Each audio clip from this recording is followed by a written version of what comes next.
from the team. Call the morning steam, it's time to break one for cover. That's gonna cover, that's gonna cash. Then we make the 100-yard dash to the window. I don't know what you thought.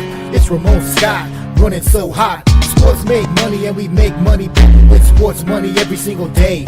NFL, NHL, NCAA. Stay away from the juice or might play a parlay. It's the morning steam. What? Ramon Scott, sports money. What? Wake your ass up and let's get to the money. Get to the money. You know how we do it.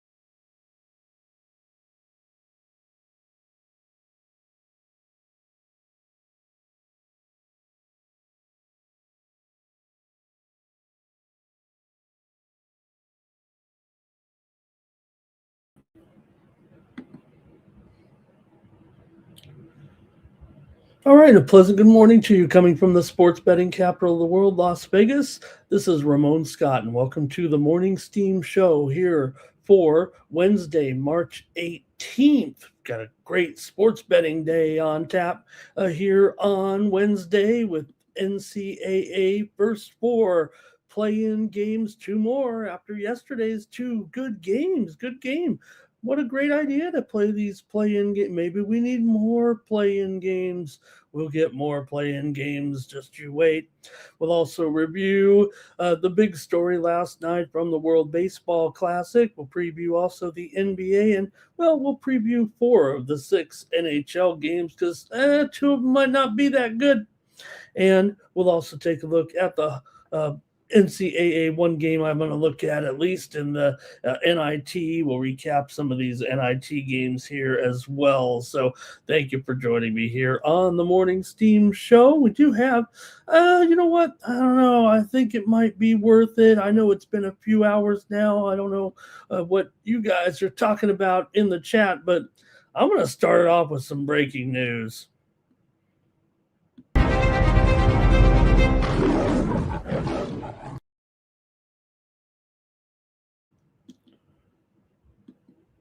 All right, it might be a little melodramatic, especially for some of you cynics, but for true gamblers, good news from last night is the WNBA and the Players Union did reach a verbal agreement on their new CBA and the terms there. I don't know what that means, see it when you believe it type of thing, but shortly before 3 a.m. Eastern time, they did release a statement that the process will be, I don't know if it's necessarily concluding, but the WNBA and Women's National Basketball Players Association reached that verbal agreement on a new collective bargaining agreement just 51 days before the start of the league's 30th season is set to tip off. I mean, we've had closer calls before in some sports labor strife. We've had strikes before. I don't know if anybody remembers players' strikes in the past in almost all the major sports at one time or another.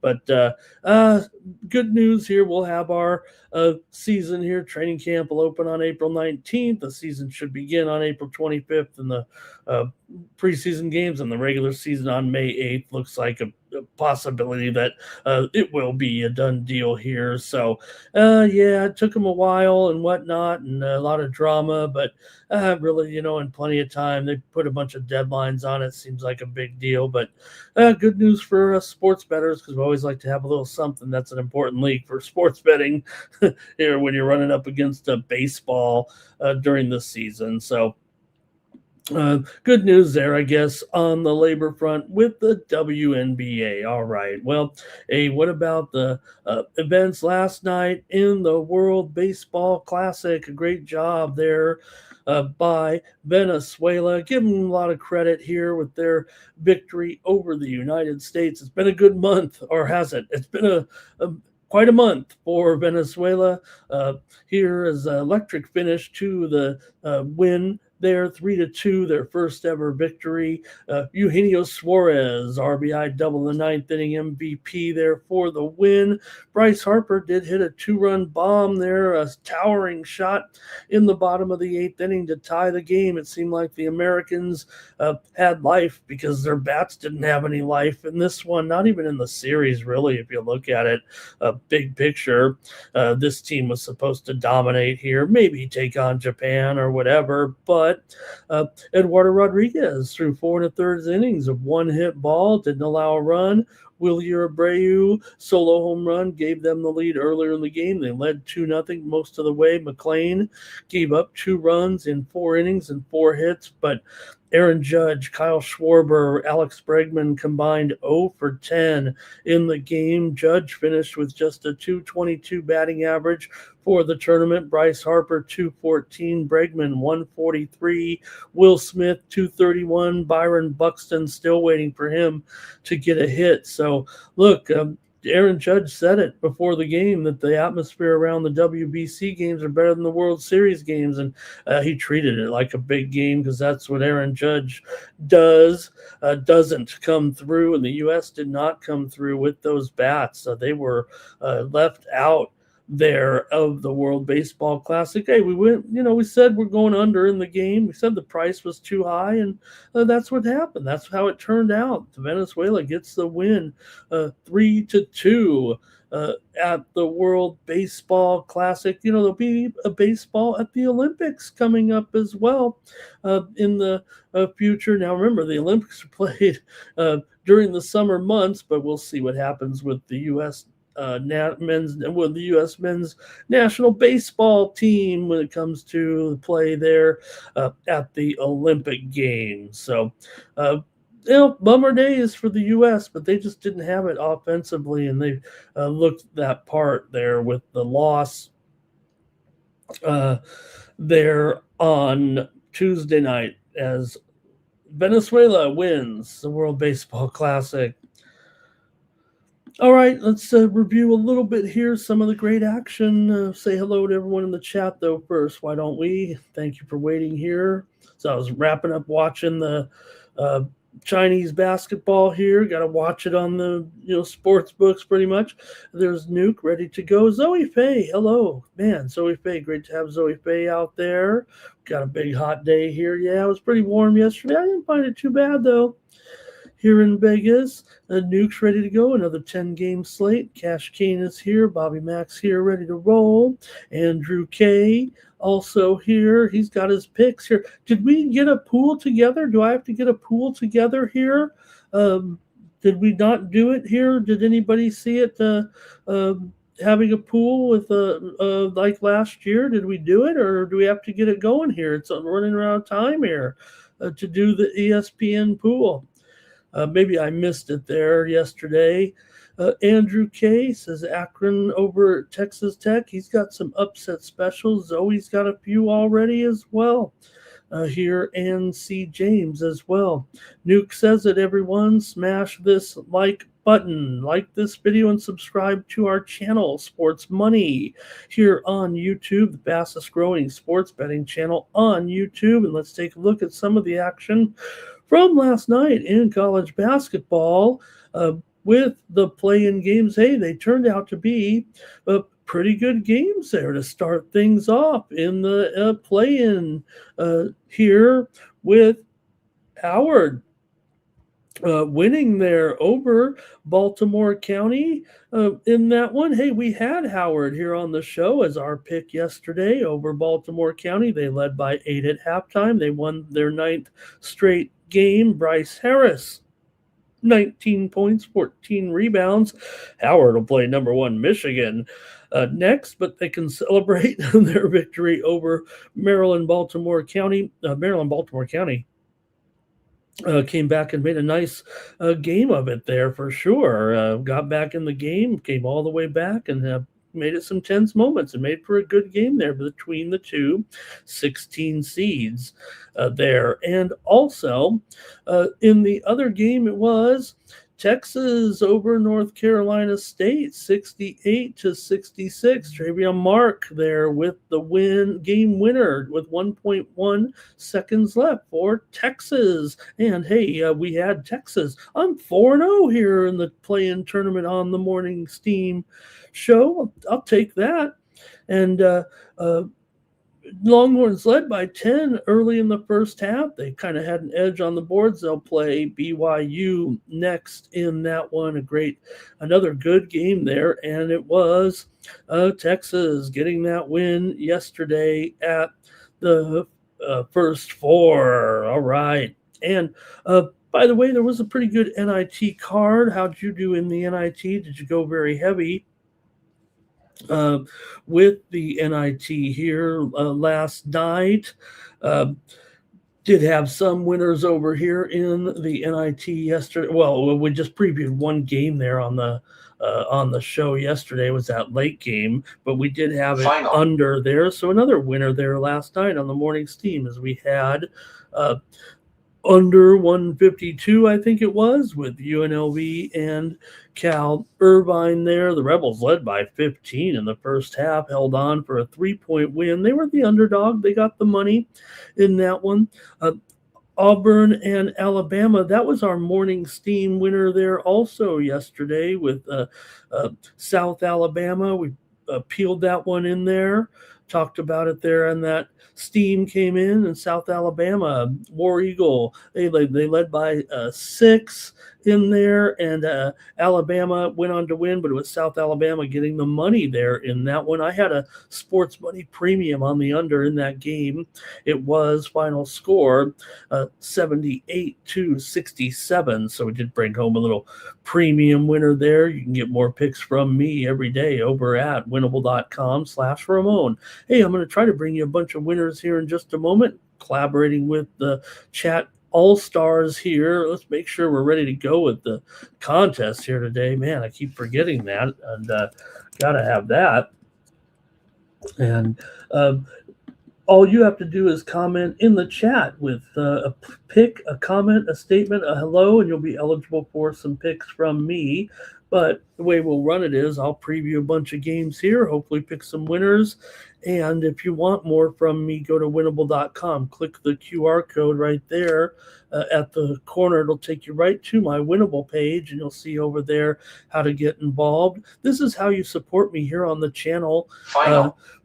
Mikey only pays me in hot dogs, so check me out over at winnable.com/Ramon and use the promo code STEAM at checkout to save 20%. It comes out to $16.10 a month. That's 41 cents a day, and you won't regret it when you hook up with me over at winnable.com. We've already had some good winners, and I've already sent out some packages here today over at winnable.com. I think we split I had 2 picks overnight on the free picks in Chinese basketball, but couldn't come through. Man, what happened there?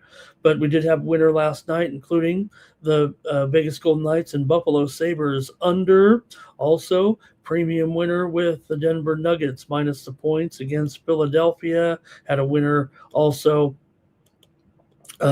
yesterday with our Champions League picks, including Bodo Glimt. Although it said a loser, but I know it was 5-0, but not Bodo Glimt. Bodo Glimt, could you believe what happened there? But also we had the Chelsea game under for 2-0, actually, in our Champions League premium picks there yesterday. So check me out over at winnable.com. All right, yeah, and some of those winners that we had here, let's take a look at the first of all, real quick NIT action here last night. Also, Tulsa over Stephen F. Austin there yesterday, but Stephen F. Austin got the money there in that one.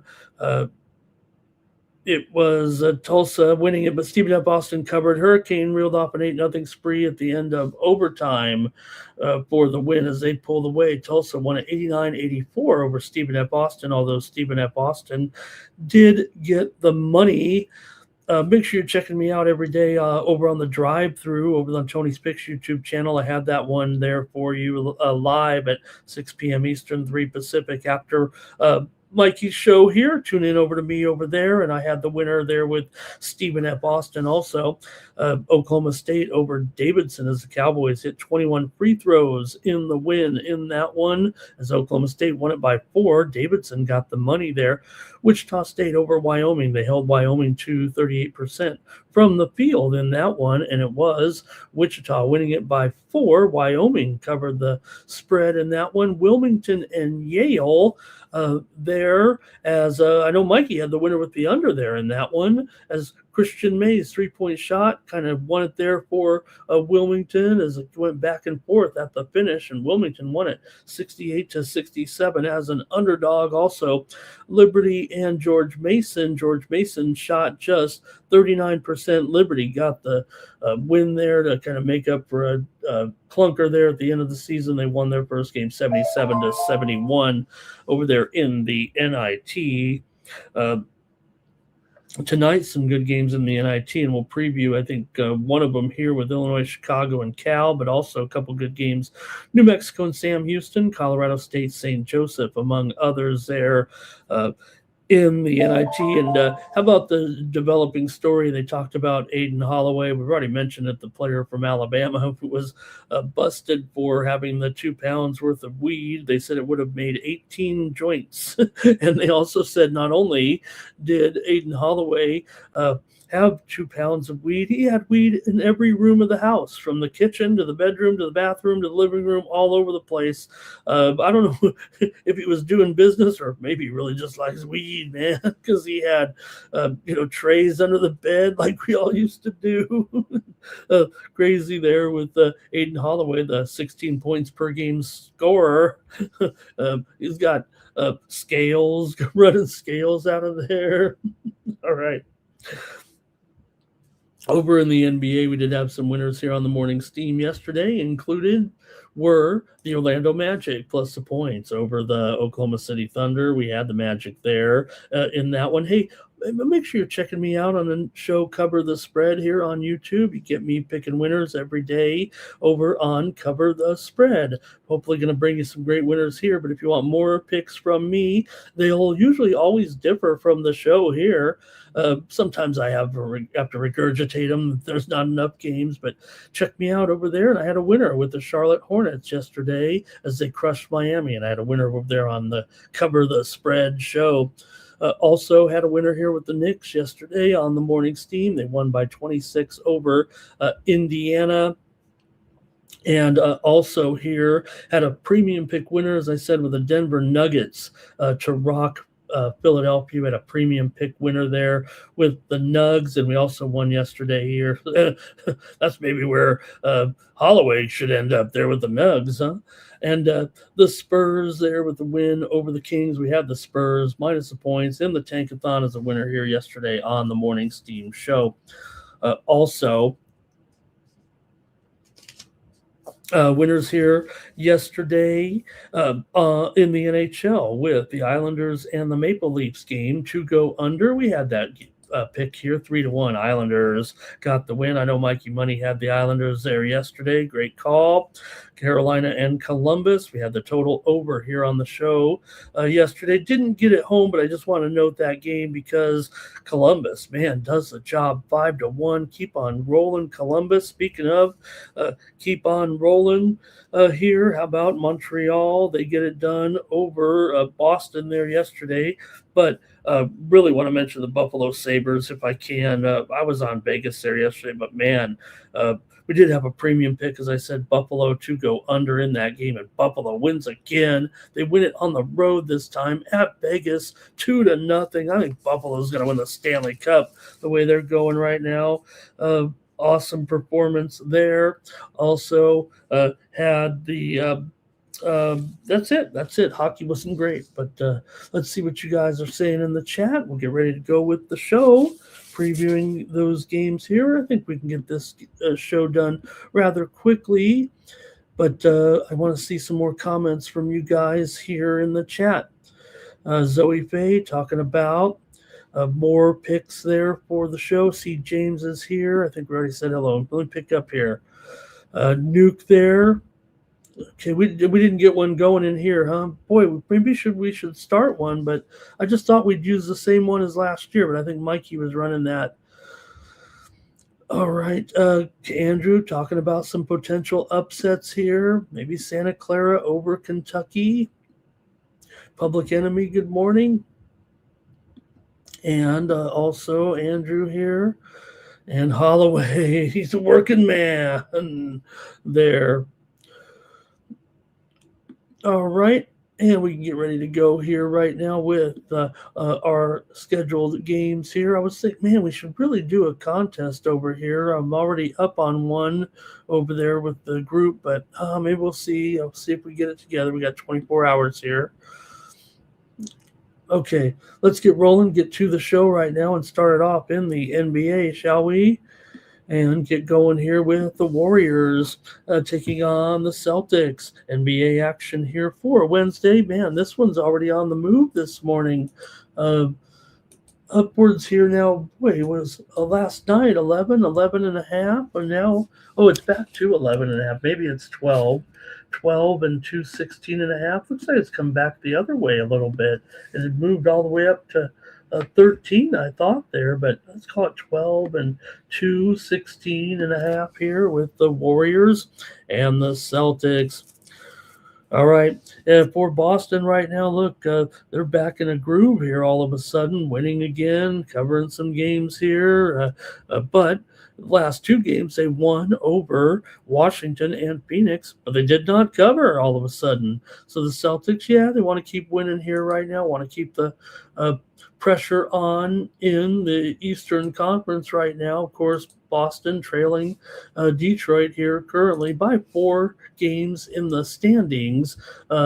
Currently almost getting away from them. I mean, it seems like not very many games, but hey, we're at the 68 game mark here, just 15 games to go in the season. If you're going to make up 4 games against a fellow good team, you're running out of time. Detroit could still end up with that number 1 seed. The Pistons, Celtics, and Knicks are the only teams that have truly clinched at least a play-in spot. I guess if they lost all 14 of the rest of their games, they might not make it even in first place. But we know that's not going to happen. Still, top the standings there. You got Boston here. And for Golden State, they did win over Washington last time out, 125-117 to snap a losing skid. They weren't playing very well, but they finally got a win.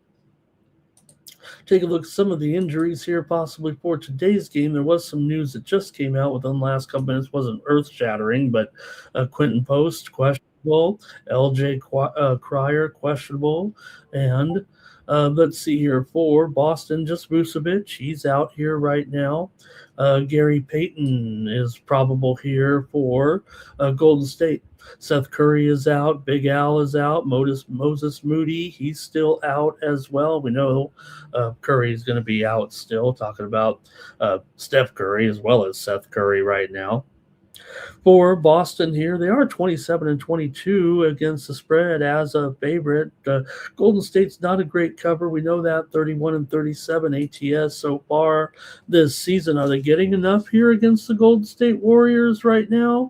Or is it still too many points here? Boston isn't showing a big-time penchant necessarily for finishing teams and covering the spread right now, but just where does Golden State stand? About their position right in the standings. They're barely hanging on by a thread, but it doesn't matter. They're still going to get one of the bottom positions here, probably either 8, 9, or 10. You really do want to get the number 8 position at least, but this game's tough enough when you're 12-point underdogs against the Boston Celtics here right now. And again, Boston a pretty good cover, man, 39-29 against the spread, although they're 23-8 against the spread on the road, but just 16-17 against the spread at home, usually just favored by too many points. Is that the case here again today? Let's see what you say in the chat about this one. With the Warriors and the Celtics here for Boston, they've won 15 of their last 20, covered 10 of their last 5. 10 of their last 15, I should say.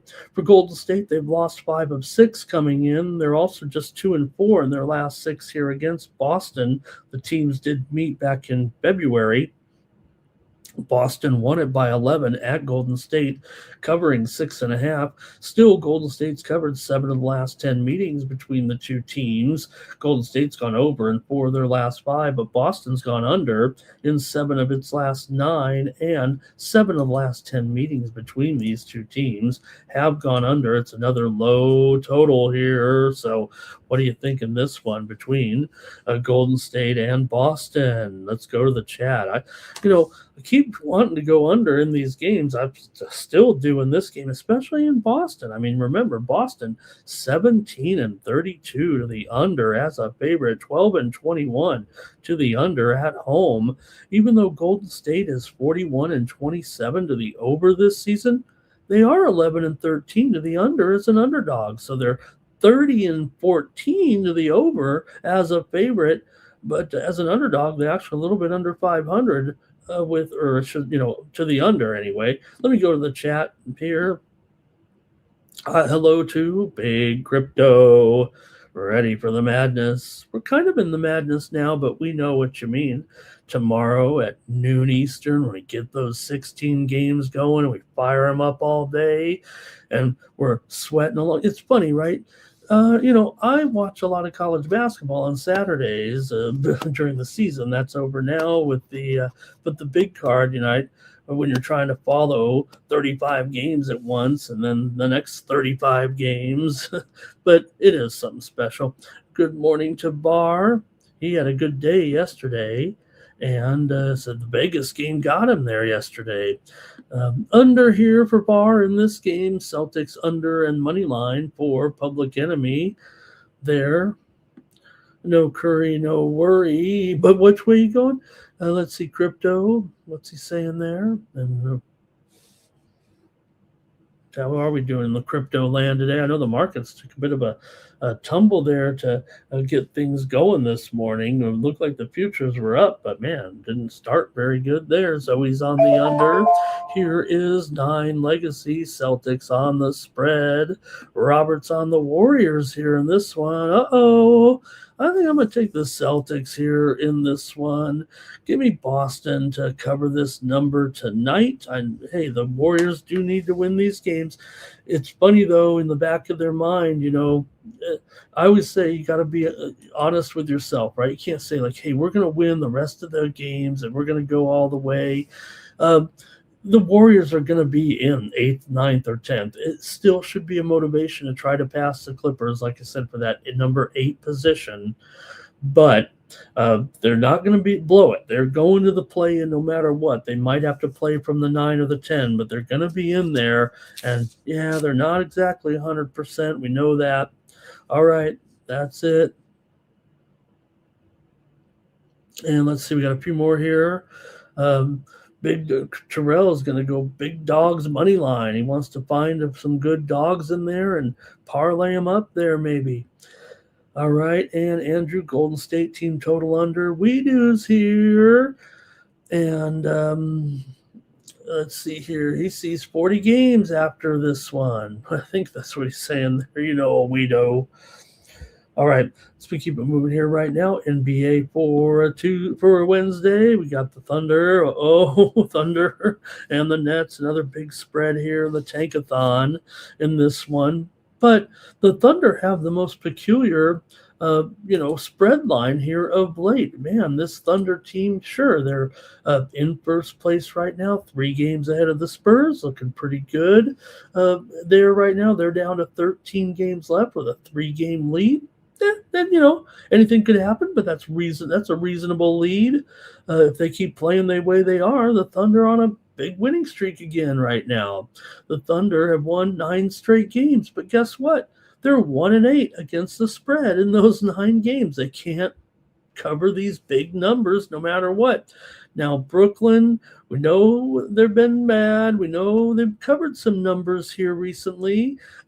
They've lost 4 straight, but covered 2 of those. And against the spread, they're just 5-11 against the spread in their last 16, but they did cover 15.5 against Atlanta. They covered 8.5 against Philly here recently. Ironically, Brooklyn they did cover two. I mentioned they've covered two of the last four games. They've all been nearly double-digit spreads. The Philly game wasn't, but they were on the road. They lost by 7. We're getting 8.5 and covered. But they've covered the two games on the road here, but didn't cover the games at home, actually, getting 15 and 11. But I don't know, man. 19 might be enough here. Let's just see. Guard Jalen Williams. He is out, I believe, here for the Thunder. And he's out and been out indefinitely right now, right? Who else? Oh, let's check the current injury report. Brandon Carlson here, questionable for today for the Nets. Sarap, questionable. Also here, Traore, probable. Man, probable. Clowney, probable. So those are okay. Their Nets have been missing a few long-term guys as well coming into this one. For OKC, like I said, they did cover 2 games ago against Minnesota, but that's the only game they've covered. Despite winning 9 games, they haven't covered the spread in 8 of them. That is totally ridiculous. So could, 20 points on the road. Yeah, the Nets are really bad. But they've shown some life in there here. Covered 5 of their last 10 anyway. So let's see what you got here. It's opposite the tankathon, obviously. I don't like doing it. I've taken a couple of these recently and got beat. But might have to do it here with Brooklyn. Let's see what you guys think in this one here. Brooklyn's just 1-6 straight up in their last 7 at home, 2-14 in their last 16. They've gone under in 6 of their last 9. Oklahoma City's gone under in 7 of their last 8. So we're seeing some under pressure, I think, with these two in this one. These totals continue to be around mid 215s here in some of the tankathon or the mismatched double-digit spread games. Oklahoma City is 3-7. 1-7, I said, to the under in their last 8. Brooklyn 28-35 to the under as an underdog. Oklahoma City just 29-36 against the spread as a favorite, and but Brooklyn though 27-36 against the spread as a dog. So we're previewing it because Brooklyn's in. Brooklyn's out. Oklahoma's in. Oklahoma City's in. But let's see what you got. 2 teams did play their first meeting of the season back in February, and it was 105-86. Oklahoma City did cover 17 points in that one. When they met last year in a similar setting at Brooklyn, they didn't cover, 129-121, laying 17. Here we go with the chat All-Stars. And it's going to be VAR liking the over here. Terrell says they can still cover this even if they don't play hard. Andrew will take the Nets, though, plus the points. Guido says you got the big dogs up to the money line. Michigan State's his go-to. Bobby Mack is on Brooklyn here. Public Enemy says Thunder first half spread. And let's see, Thunder to cover for 9 Legacy. Andrew said taking the Nets is dangerous, but Ramon said Oklahoma's been lame covering those numbers, right? You have a lesser of 2 evils here possibly with this one. I mean, here's the thing, right? The Nets are always getting the points, and at least they're covering here a little bit. I mean, the only game that they didn't have, is when they're playing a similar ilk, right? When they played Memphis, for example, recently, and they won 126-115 at home, laying 1.5, but that's different. When the Nets have been getting these dealt, sure, they've lost a few, but at least they've covered a couple. The thing with Oklahoma City is they're really not covering any of them. Give them credit for that game against Minnesota, but again, that was Minnesota, and they were favored by 8.5 against Minnesota. I know Ant is out, but still, Minnesota, even without Ant, is probably a playoff caliber team. Okay, let's see here. Also, Robert says Thunder 2-9 with no rest this season too. Oh man, throw that on top of it. Look, the Magic got the win there yesterday, right? Thunder were laying 10 in that one, only 10. And the Magic kind of got that cover easy. At least I got that one right. All right, that's good enough for me. I'm already on Brooklyn, so give me a Brooklyn here in this one plus the points. So I'm kind of always worried about going outside the tankathon a little bit, but we haven't been perfect in them. I know we almost blanketed a lot of those plays, but we'll probably do it here. And I would think that you see that total low again. You might think to go low. We'll see. Next up, the Portland Trailblazers are taking on the Indiana Pacers in the Tankathon. Now, look, the Pacers, if you want to really get down with some Tankathon, you look no further than the Pacers here right now. Not only have the Pacers lost 14. I get them between the Pacers and the Thunder, you can take between the Pacers and the Washington Wizards, you can take your pick. Really is what it comes down to with these two teams right now. Both teams are so bad. The two teams combined here, talking about the Pacers and the Wizards, they're a combined 27 losses in a row. You combine the two. So, look, the thing about the Pacers in this one, I don't want to compare it to the Thunder, but the Pacers, they've lost 14 in a row and went 1-13 against the spread in those games. Now maybe this is the spot. Maybe this is the spot for number 2, but you're not going to catch me doing that. I'd rather just continue to roll against them. I've actually got to move the spread up on the screen there. It's been going up here actually over the last couple of minutes.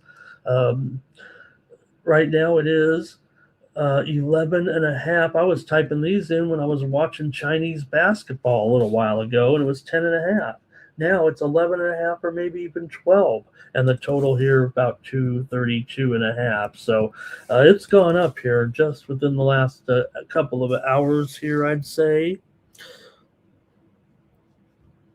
And that's just dreadful there. Losing all those in a row, but can't cover the spread. The only game they did cover was against the Knicks. They lost by 9. They were getting 12.5 back on 5 days ago. They came back and played the Knicks last night. What happened? 136-110. Indiana lost, and they're on the back-to-back here, although they return home from that game.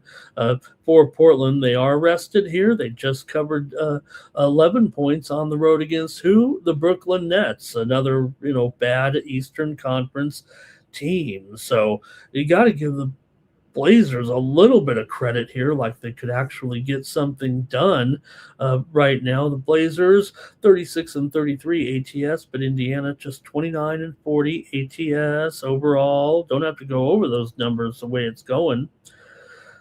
For Portland here, they are 21-9 to the over as a favorite. Indiana's been going over a little bit here of late, over in 7 of their last 10 and 10 of their last 13 as well.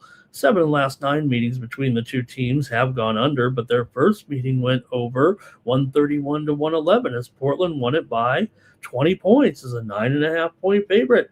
Portland's covered 5 straight games against Indiana, although they are just 3-6 ATS in their last 9 overall. Portland's gone under in 4 of 6 coming in. Let's see what you think here in this one with Portland and Indiana in the Tankathon. Let's see how you guys have it. That does stand out to me. I think the move might be to the under here. It opened as high as 236, 235.5. Tough to ignore, though, that Portland 21-9 to the over as a favorite. Let's go to the chat. We've got here the Blazers -11 for Public Enemy. Bobby Mack's on the under, though, there. He likes that move. Big Crypto's on the Blazers here. Bar's on the under as well. All right. And I don't know if it's that high, Terrell, but if it is, we'd be counting the money here. I think maybe my timing might be a little bit off, but I'm going to take them anyways. I'm going to continue to ride here a little bit with Portland. I think the key is the fact that just like with the Thunder a little bit, but just the fact that you're 1-13 ATS here, and it's not just some random middle of the season bad dry run. I mean, we're in the thing where we're seeing so many of these teams playing young players, a lot of players out. Ironically, they're injured right here at the rest of the season. You're bringing up all these young players. Pascal Siakam, he could get back in there today with that knee. It didn't seem good at first, but he is only questionable. I say it like that because it seemed like a lot might be a little bit tougher there. Nemhard questionable, Potter questionable for Portland. Williams is questionable, and Krejci is questionable as well there, but I got to lay it again with Portland here in this one. I'm taking Portland in this one. All right. And Guido says, "What happened in the Vegas game? I only said it there a few minutes ago that the Vegas that UNLV was able to get that win last night, 75-72." All right, let's keep it moving here right now for our NBA action on Wednesday night with the Jazz taking on the Timberwolves here. Now, the Jazz are in the tankathon, no doubt about it here, but they maybe have shown a little bit of life here of late. They got 2 covers in the last 4 games. They did beat Golden State, but they've lost 3 straight since then. Hey, you know what? How about a little bits of steam? Let me get let me bend downhill to get the sheets out again here for some steam here in the NCAA tournament. Got to look ahead of these other games, right, when they come in. My Arkansas Razorbacks, who I'm kind of rolling with here a little bit. They are taking the steam here right now. They were 15-point favorites against Hawaii. They're up to 16 here right now. Arkansas taking the steam there against Hawaii in their matchup there in Portland on Thursday. Keep that aside just in case we get any more. Okay, let's get into this one here with the Timberwolves now. They are a 12-point favorite. The widely reported steam did come in on the under in this game right now. Still 232. Minnesota favorite here by 13, maybe even 13.5. 13 of the sharp books, but 13.5 overall here right now for the Timberwolves here. They've won 10 of their last 15, but just 4-9 against the spread. Their last 13. Same region. Someone's going down the list, just betting big, I guess, here. Gonzaga is getting steamed here right now in their matchup against Kennesaw. Gonzaga was a 20-point favorite. They're up to 21 here, maybe 21.5. Gonzaga just took some real steam in the NCAA tournament. It's nothing to sneeze at. I mean, we sit here and talk about the steam all the time, right? Oh, there's the steam, a little bit different when you're talking about the NCAA tournament. Moving the line here right now, 24 plus hours before game time, and seeing that line move across the board like that. For example, with the Gonzaga here, Arkansas up to 16 at Circa, Gonzaga up to 21.5 at Circa. The move happening right now on those games, a 1.5 move pretty much in both of them. I think it's serious. Okay, we're talking Jazz and Timberwolves here, so we're in the tankathon. For the Timberwolves now, these are getting to be more important for some of these teams rather than others. The Timberwolves are in 6th place here. They're probably going to finish at least in 6th place, and you want to do that for sure. They are tied with the Nuggets for 5th. Actually, the Rockets, Nuggets, and Timberwolves are all in a virtual tie right now. They are separated by some percentage points and tiebreakers, but they're battling for the 4, 5, and 6 slot. They're starting to lose contact there with the Lakers a little bit, but we know the Lakers can come back at any moment, even though they have that 6-game winning streak. Still, you want to try to get to fourth if you can. So the Wolves have motivation here, I think, in the back of their mind. Uh, here right now. So let's see what you guys think in this one for the Timberwolves here. A relatively clean injury report, except for, of course, Ant Edwards. I mean, he's out, and we got the news that I guess that's not a clean injury report when you're talking about Ant, but uh, for Edwards here, get the news, maybe even going to miss a little more time right now with that knee injury. That's not good timing here at this point, but could be. I'm not saying they need to rest him or anything. Naz Reid's questionable for Utah. Konkar questionable. Bailey questionable. Keontae George is out. It feels like a tough motivation here, actually, for Minnesota to cover a big number like that. Yes, so there's no doubt that the Jazz aren't exactly crushing it here against the spread of late, but they are 18-16 against the spread on the road in Minnesota, 22-33 against the spread as a favorite. They've been poor, no doubt about it. The Jazz did get recent covers here. Like I said, they covered 15.5 against Portland. And they covered 8.5 against Golden State. Here's a little more steam, man. We're rolling this steam here at this time. Here's some steam to the over.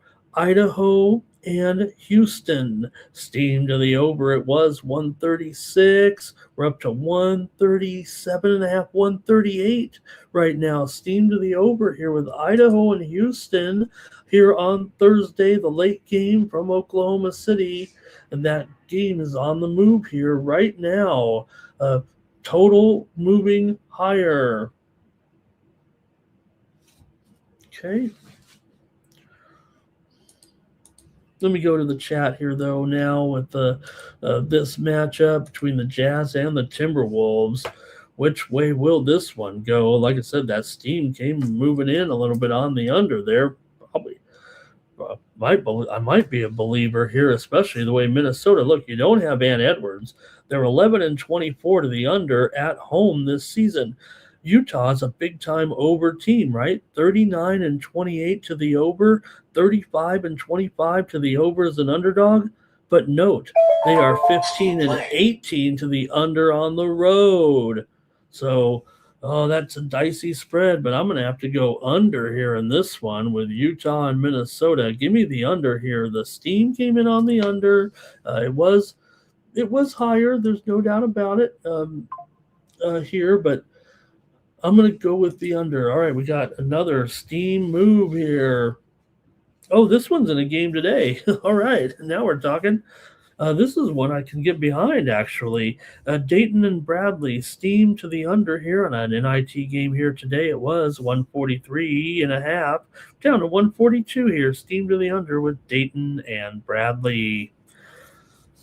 All right, let me roll with the chat. Let's see what you guys have here. And I'm going to take the under in Utah and Minnesota right now and see what you guys have in this one with Andrew K. took those big points. Give me that 16.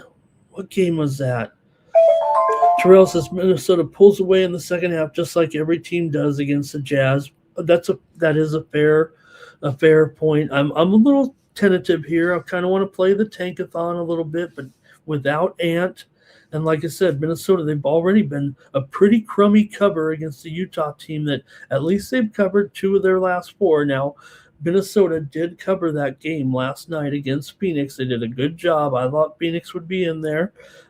Minnesota's on the back-to-back. Utah is a couple days rest, actually, in here. But Minnesota with covers in 2 of their last 3 games. Remember, they also won and covered at the Warriors before losing by 13 to Utah. So, look, they've been getting it done a little bit here. Ant's been out now for a few games. So, still, tankathon game there. I'll just take the under. But Bar's going over. Nug is here after hanging out with Aiden Holloway. Robert here's on the under. And Jimmy Nose is here today. And we might have some props in there. Public Enemy will take that flyer with the Jazz. I don't mind it here. I'm still looking at this game on the side, but I'm going to take the under in this one. Next up, we've got the Clippers taking on the Pelicans here. Pelicans, the slightest of favorites, 2 and 233.5. Now, what's going on with this? I mean, you've got the Pelicans here. They're not going anywhere. The Clippers surely are somewhat motivated here. Like I said, you want to at least stay in 8th place if you're the Clippers. I know you might not have any control over it, and we do have some major injury news in this game, obviously, but Kawhi has been upgraded to questionable with the ankle injury. Usually when Kawhi is upgraded to questionable, he usually makes the lineup. So we'll see. Garland is questionable too. So those are two key players here. And Mathurin, he's going to be out of this game.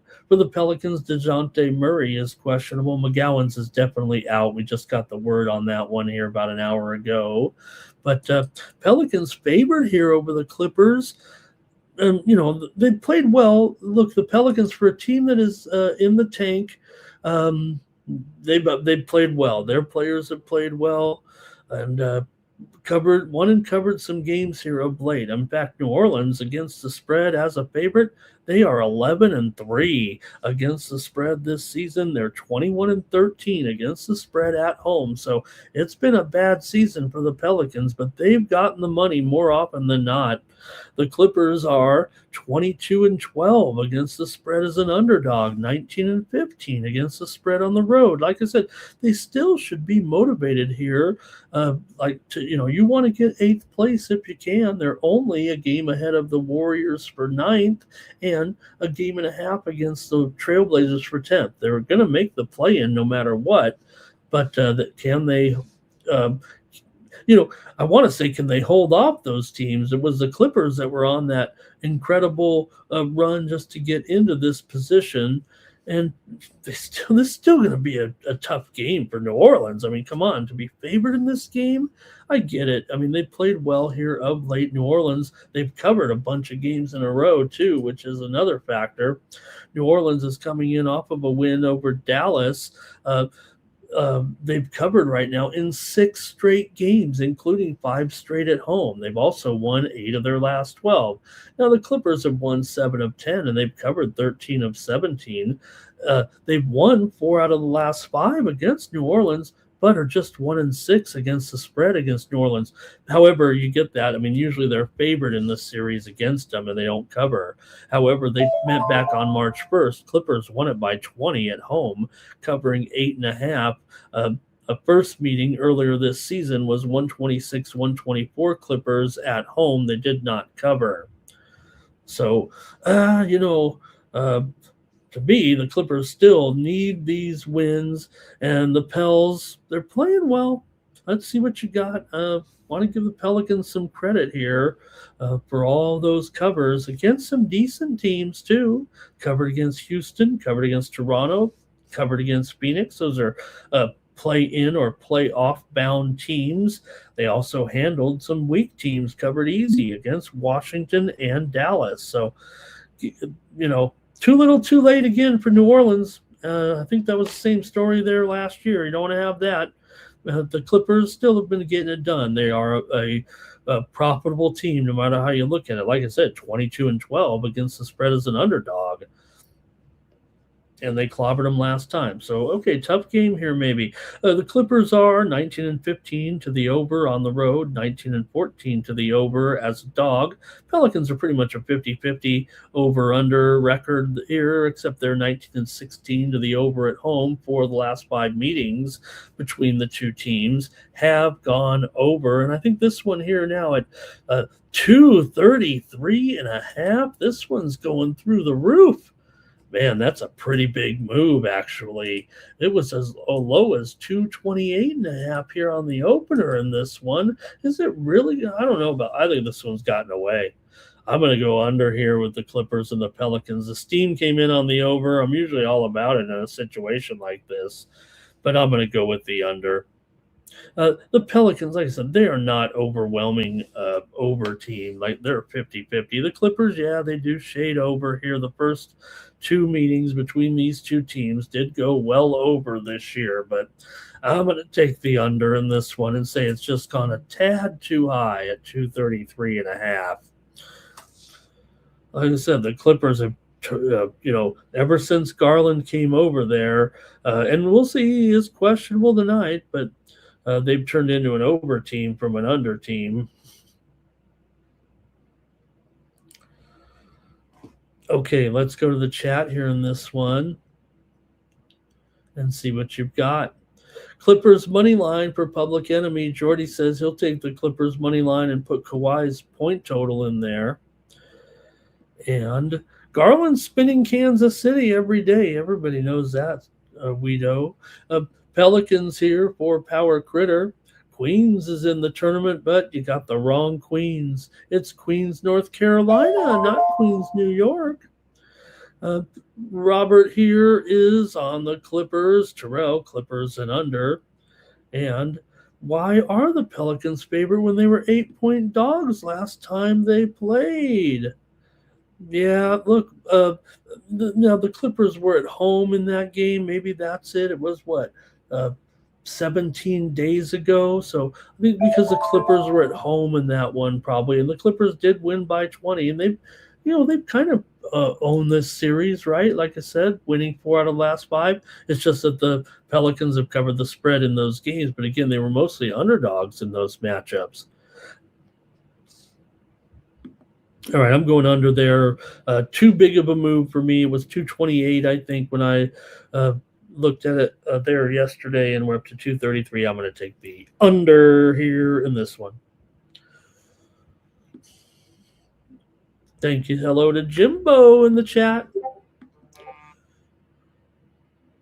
And also the best dressed, aren't I here? Okay. Next up. Gonna have to wash my sports money shirts here is what I'm gonna do. Raptors and Bulls. And the Raptors are up to a 7.5-point favorite here.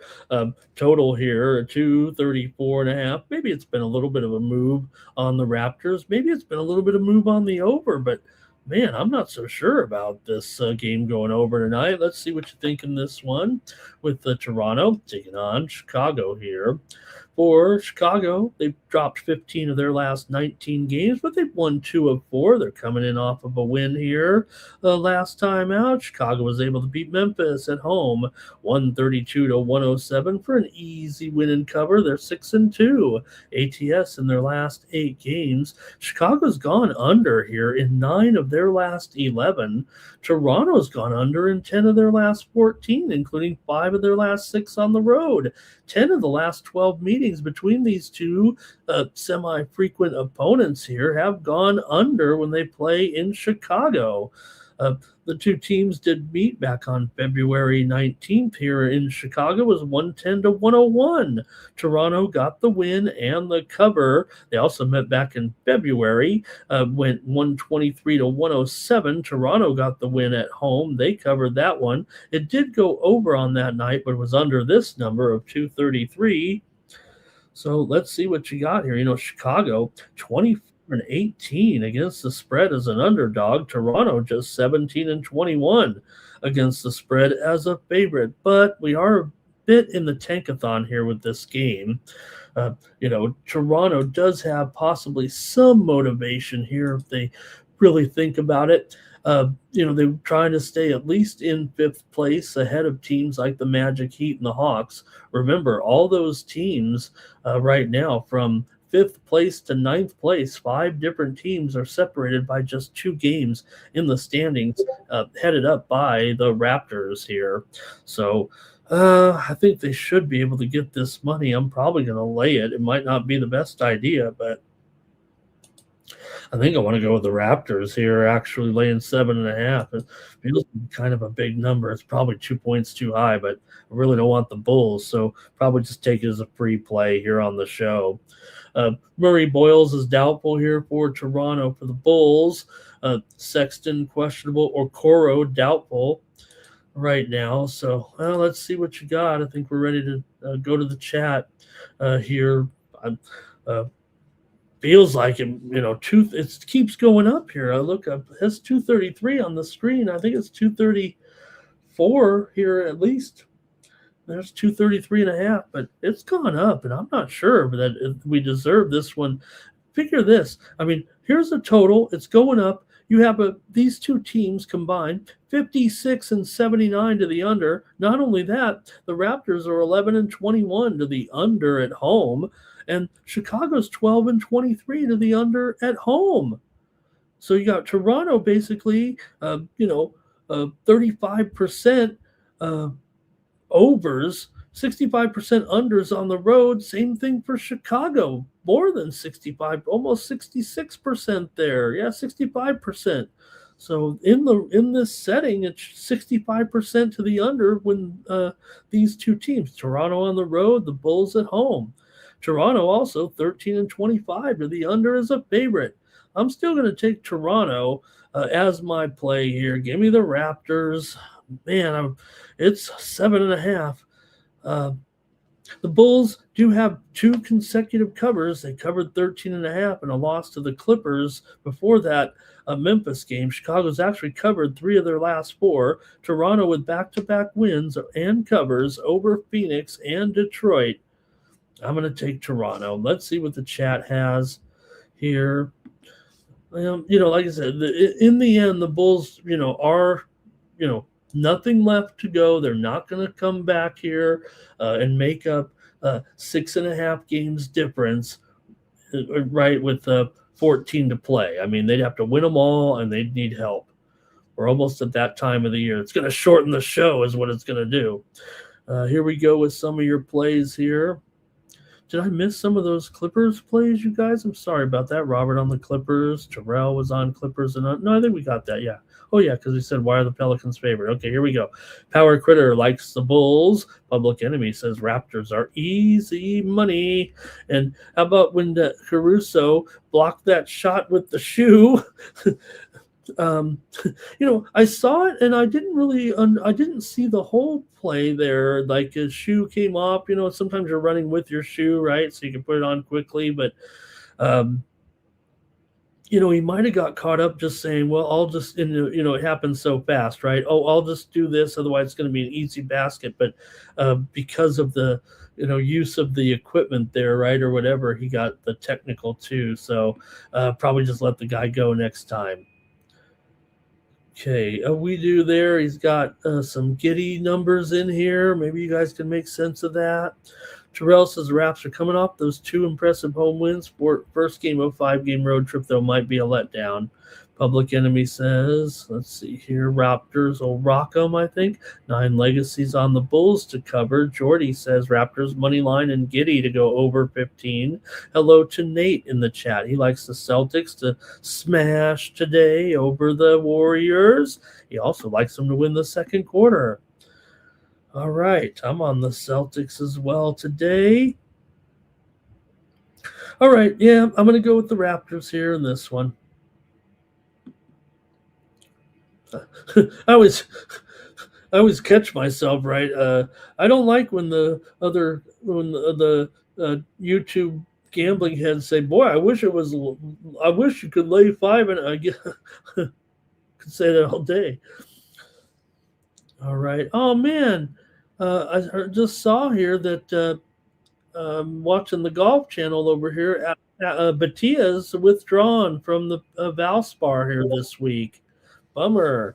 Akshay Bhatia has withdrawn from the Valspar here. There we saw him there last night, right, in the TGL there. So what's going on there? And man, I'm so excited, right? What a comeback last night by Jupiter I don't know if anybody remembered. Did we talk about it on the show? I was on there with um, one time in the chat there. I know that guys can vouch for me there a little bit, but early before the season, I took Jupiter at 10-1. I didn't think, I didn't make much. I was just taking the longest shot on the board. I knew it was a Tigers team, and I don't know if any team's got a real advantage in this electronic golf here, but I took uh, Jupiter at 10-1. They're in the finals against Los Angeles. So right on Jupiter Links. When Max had that winning putt there for Jupiter, and they beat Boston there on the golf league. Anybody bet the golf league? That's the only thing I've done. I didn't bet any other golf league. I did Jupiter at 10-1. That's it. So Batia though withdraws from the Valspar there. Okay, let me go here. Nuggets and the Grizz. Got the Nuggets here favored by 13 and a half total up here, I think now a little bit higher here all of a sudden to 234. 243.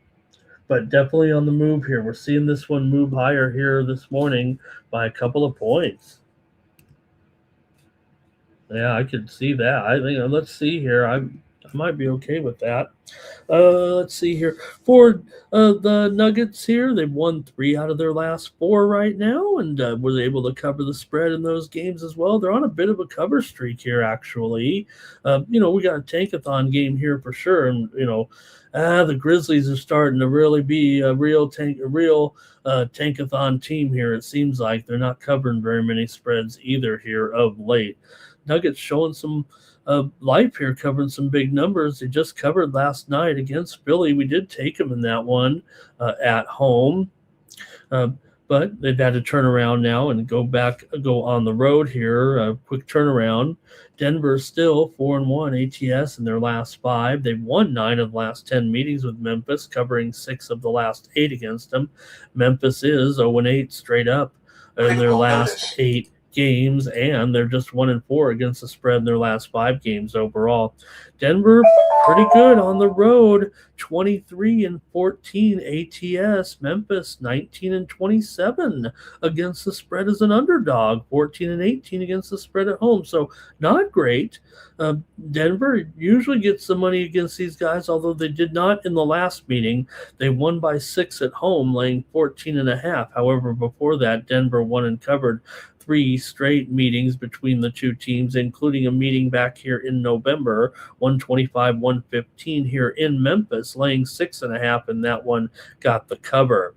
Even though Denver is, like I said, pretty good on the road, they are just 22-23 ATS as a favorite, 17-7 against the spread as a dog. So favorite, not their role, but Memphis definitely struggling to get any numbers here at all anyways. Memphis has gone under in 13 of the last 20 meetings with Denver, but Denver's gone over in 4 of their last 6. Denver 27-10 to the over on the road, 29-16 to the over as a favorite, even though Memphis is just 33 overs and 33 unders this year. They are 18-13 to the over at home. So look, I know that steam came in on the over. I know it's a pretty big number, but I'm going to go with the over in this one with Denver and Memphis. Give me the over here at 243.5. I would have been interested in this one even for like a maybe a premium or a little bit something more stiff. It's gone up. 243 is still pretty high. I think it's got a good chance to go over, but I'm not as confident with a big move. But the first meeting did go for 241 points between these two. That was an over. And then the next meeting did stay under 238 when it was 239.5. But these two teams are kind of known for high totals here. They had a meeting last year late in the season that had a total of 245.5 at Denver. It didn't go over, but had a high total on it. So I'm going to go over here. Let's go to the chat. Not many comments on this one, I think. Nuggets for Public Enemy. We do said the Nets are going to draw a line in the end and win the game there against the Thunder, I think. That's it. Nobody likes this game. Terrell says, though, if it goes over, he thinks Memphis would get the cover in that case.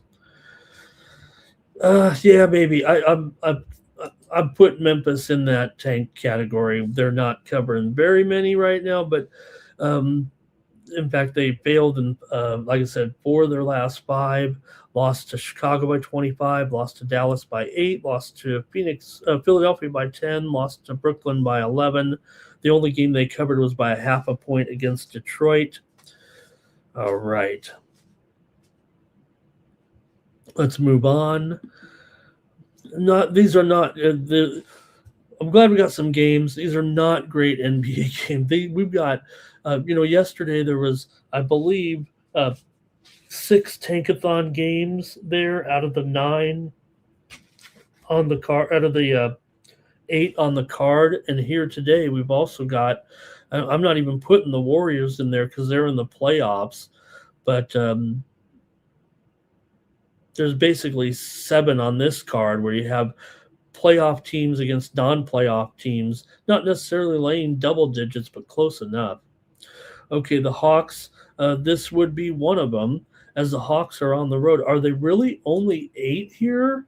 I'll say it like that because it was definitely 9.5. Now, there is some injury news here, but Kuminga, he is questionable. We can start making fun of him a little bit here, always getting hurt. No wonder he can't stay healthy. For the Mavericks here, Caleb Martin questionable, Gafford questionable, Brandon Williams doubtful. So the move here has been on Dallas. Maybe there's hope. Maybe they could get the money here. Atlanta's on a roll. I guess the one is Atlanta. I don't know what else to say. I mean, they're winning and covering like nobody's business. Now, they did fail against Brooklyn here a few games back, laying 15.5. But other than that, it's been strong for Atlanta. Not only this massive winning streak right now for Atlanta, which stands at 10 games, but they're also covering the spread in 9 of those 10 games. I mean, come on. Now you're getting a tankathon discount. Maybe Atlanta shows up. Maybe Dallas shows up. Maybe this is the one. They covered against Cleveland recently, getting 15. They covered against Memphis as a 5.5 point favorite on the road. But still, Dallas just 31 and 38 ATS this season. Atlanta hasn't been a terrific cover, but they're 19 and 14 against the spread on the road. And since they've been on this hot streak, I guess they are a good cover, aren't they? Dallas just 2 and 5 ATS in their last 7 games, 2 and 10 straight up in their last 12. They've lost 9 straight games at home here. I'm taking the Atlanta Hawks in the tankathon. Dallas is 21 and 27 to the under as a dog. They've gone under in 9 of their last 11 games. Atlanta, they're a bit of an under team, although I will say they're 19 and 14 to the over on the road, but have gone under in 9 of their last 13. And look at this total at 237.5, and the two teams basically have combined to go under in 18 of their last 24 games combined. So I'll take the Hawks though in this one. Go to the chat, see if there's any comments here. And Andrew says Hawks are 7-0 and up in March playing defense. Wow. Hawks for Public Enemy. Dallas about to get stomped. Everybody take it to the top. We're gonna stomp, says Public Enemy. Hawks defense is lethal. 9 Legacy Mavericks on the spread. Sprinkle the money line. That's it in that one. We got one more here tonight. It's going to be the Lakers and the Rockets. Wait a minute here. These two teams just met the other night. And a good performance, actually, wasn't it, by the Lakers? 192 getting the win at Houston here. The Lakers continue to roll right now, winning and covering. Just when everyone's going to criticize, just like earlier in the season when they will criticize the Lakers, here they come again to start rolling and romping all over teams. 6 straight wins and covers here for LA. Now, they've been hanging out here in Houston. You can find some things to do there over the last couple of nights. But Houston here not covering of late, 1 and 4 ATS in their last 5 games. 5 games overall. Lakers have covered 4 of the last 5 meetings between the two teams. Lakers have gone under in 6 of their last 9 games. Coming into this one, I will say the Lakers are 11-16 against the spread as an underdog. Not a great roll for them, but hey, it didn't stop them. Actually, they ended up a favorite in that game. Remember, Şengün was out last minute. We got on the Lakers in that one, so that's the key. I think here in this game is his status, but he is probable tonight. For the Lakers, Maxi Kleber is out. So will Şengün make the difference here in this one between the Lakers and the Rockets? Look, the Lakers are a great cover this year, 38-30 ATS. Houston just 29-38 against the spread, 12-20 against the spread at home, 24-34 against the spread as a favorite. Houston's been a money burner all year long, despite that strong 41-26 record. Lakers have been profitable. But, could this be a revenge, a turnaround? You guys are all about the revancha in the chat, so I would imagine we're going to get some support here for the Rockets here in this one in the chat. Maybe it's time for the Lakers. You can only cover so many if you're the aging Lakers, right? Let's see what you got here. Houston's gone under in 5 of their last 6 games. Houston's also gone under in 15 of their last 18 games at home, 10-22 to the under at home. Oh, man, I might have to go that way. Lakers have been going under here late as well. Let's see what's in the chat. Nobody's interested in this one. Tough game. Public Enemy says Lakers money line again. Lakers on the spread. Sprinkle the money line for 9 legacy. Terrell, I think he might. He says player prop bonanza, so I imagine he's thinking an over game, right? If it's a player, or is it just? Is you mean good players, interesting players, or Terrell? Are you saying player prop bonanza over, right? Because that's what most people I think of when they say these. And Robert here though does like the Lakers, maybe getting 2.5. Look, they're covering, man. Here, how long can they keep it up, right? Lakers here, look, this is they played here 2 nights ago, got the win. It was way under in that one. I'm going to go under. I'm going to take the under in this one between the Lakers and the Rockets. At let's see, over points for all. Oops, I just said go under in the game, and he's going to take everybody's point total over. Oh no! All right, yeah, this one's around 222. It looks like it's going down here a little bit as well. Give me the under, and that's it for the NBA. Thanks you guys for a great preview there and all of your picks.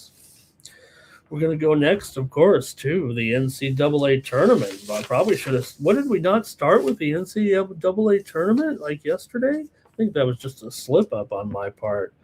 Probably should start with the tournament. Tomorrow we're going to start with the tournament, okay? And get ready, right? We're going to preview 16 games tomorrow in the NCAA tournament. What's the NBA schedule look like? Oh, my goodness. The NHL, there's only 9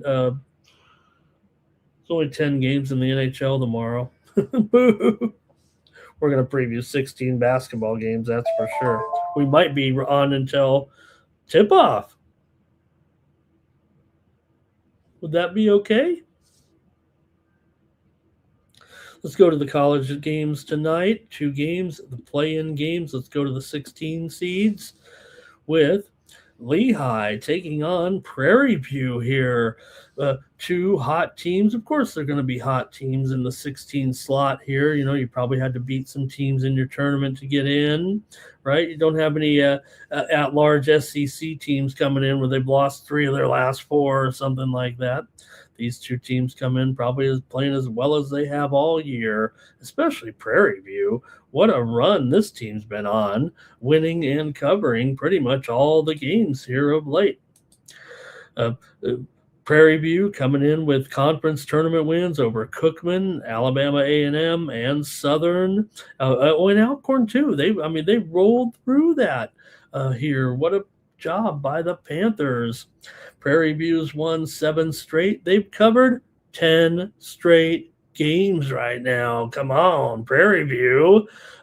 You could argue that, Lehigh probably a little bit stronger conference. Oh shoot, we got Steam right now in this game. Steam is coming in right this second on this game. You heard it in the background. I'm not kidding. There it is. Prairie View and Lehigh. I can't. Steam coming in here. Let me look at what it is here. It was 142.5. We're down to 141 here right now with the Steam coming in here in this matchup between Lehigh and Prairie View. Wow, right here at this moment. How exciting. Let's see if that sways you. I will say this, the send out in this game was 146. So we've seen this one, and it opened pretty much 146 everywhere, pretty much across the board, except here at the South Point, it opened 143.5, but Bet US opened at 147. So this has been a 5-point move here since this game pretty much was announced right now. Prairie View, as we said, they're super hot here with those 10 straight covers. Lehigh has won 6 straight games. They went 5-1 against the spread. No slouch here. They did fail to cover in their tournament opener against Holy Cross. Then they beat Colgate as a dog, and they beat BU, remember, as a dog in that great 74-60 win in the tournament final. So Lehigh, 19-13 against the spread, but just 5-5 against the spread as a favorite. Meanwhile, Prairie View, 21-10 against the spread, 12-5 against the spread as an underdog. Like I said, you probably, if you look at the conferences, yes, you'd probably just go figure that the Patriot League does rank somewhat above the SWAC, but really they're actually quite close in the KenPom anyway. The Patriot is 27th and the SWAC is 28th. So I don't know. I would think that I'd probably rather take the points here, but let's see what you have in this one with Lehigh and Prairie View here. This total been dropping like a rock. Prairie View is the under team out of the two. That's fairly safe to say. Prairie View's gone under in 7 straight games coming in, 9 of their last 10 overall. They're 12-19 to the under this season. Lehigh, meanwhile, 18-14 to the over, but just 5 overs, 5 unders as a favorite, and they've gone under in 5 of their last 7 games overall. So, do you think this team is good here? Is it for real? Lehigh, the only non-cover was the win over Holy Cross. They won by 1, favored by 5.5. So both teams are pretty warm here. Let's see what you got in the chat, with Prairie View taking on Lehigh today. Both teams have, a near 20-point scorer coming into the game, by the way. If you got for Prairie View, let me get the guy's name. Dante Horn, of course. Dante Horn, 20 points, 4.5 rebounds, 3 assists. Also, they got a nice complimentary piece in Terrion Joseph, 18 points per game. The Panthers, high pressure defense. They do have fast pace, but Lehigh is the team that controls it in the half court. It's kind of interesting. That's just the visual of it. So it's weird because Prairie View will pace you up, but they go under. Lehigh sets in the half court, but they're not really an under team. So I think there's not much on the injury report. In fact, I don't think either team's reporting anything really here. The Panthers beat Southern in the SWAC championship, 72-66. Nasser Whitlock had the tournament MVP. He averaged 23 points per game in those 3 tournament wins. So let's go to the chat here in this one and see what you got. NCAA tournament game here. All right. Lehigh for Public Enemy. And we do says 32 games on those. He's talking about the Thursday and Friday. He says he's on Prairie View. It doesn't matter. He'd go against it if he could. Terrell says Prairie View played some household names. Great point, Terrell. You hear the talk, right, about yeah, Leah, it is. There's a 3 point difference, even though they're separated by no. It's basically um, Patriot and then Prairie View. There is a bit of a difference between those leagues, still for sure. Um, but another interesting point, Terrell and guys, is that they talk about like Miami of Ohio. They had the you know third easiest schedule, and you're like, how can Miami of Ohio have such an easy schedule compared to these teams in uh, the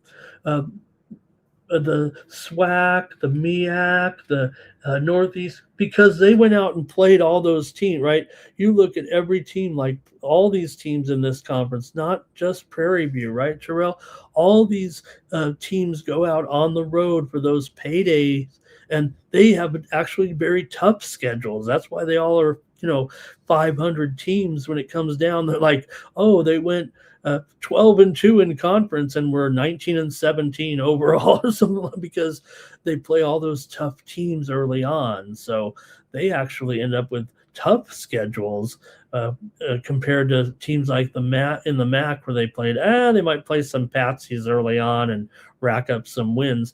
These teams go out and have to make some money, so they go on like a barnstorming tour and get whipped, get beat in a lot of games early in the season. Lehigh for Big Crypto.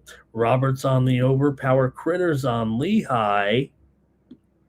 And I'm taking Prairie View A&M. I'm taking Prairie View here, plus the points. I think I think because it's gone up to 3.5, for the most part, is kind of why I'm on Prairie View here.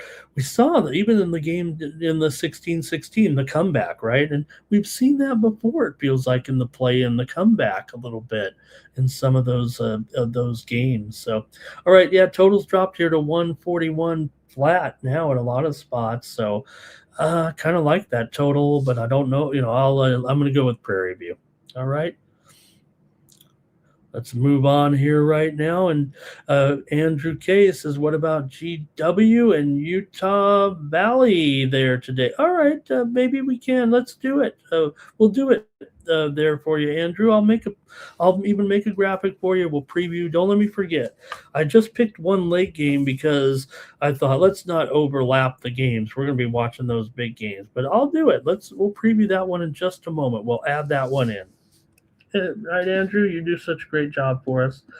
Let's go to the other game first, though, between SMU and Miami. Now, look, this is we know how interesting this is. We don't need the big setup here. We don't need a big spiel. We don't need a big preview. It feels like by Ramon. We need to kind of focus in on figuring out, because look, we know the situation with Miami of Ohio, right? I mean, they're probably not better than the 10th place team in the SEC. Okay, whatever. But this is more about the drama, the committee. They're going to put in who they want to put in, and I'm glad Miami of Ohio's in.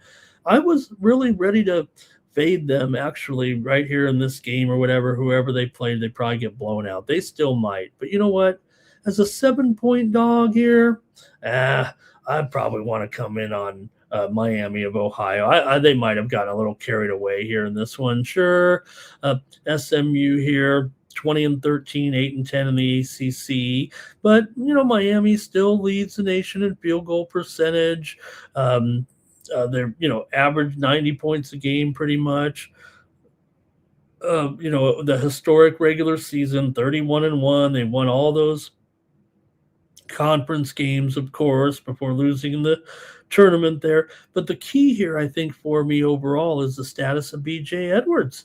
What are you going to do? He's got a turned ankle. And did Coach Enfield pull a fast one on the NCAA tournament committee. Now, Edwards did not play in the conference tournament, but on the show, they said, we're putting in SMU partly because of the fact that we think that BJ Edwards is going to be, they didn't say it so many words, but it seemed like BJ Edwards was going to play in this game. And that's how the tournament plays it. They do anticipate those things. That's why it's not a true, these guys mess up their bracket all the time. SMU ranks among the nation's best three-point shooting teams at over 37%, but you got to have Edwards, it feels like, in there. So it's a clash between Miami's dominant field goal percentage, SMU's perimeter-oriented attack. How is this one not going over tonight? It is down to 161. In fact, we're seeing, I don't think the steams come in here, but this one's down to 161.5 right now as we speak. I love that. I want the over here in this one. Maybe it will. Maybe it'll be a grind eventually. This will be such a grudge to try to get over hump and get the win here. But you got Boopy Miller. Come on. You got Boopy Miller. He averaged 19 points in conference tournament play.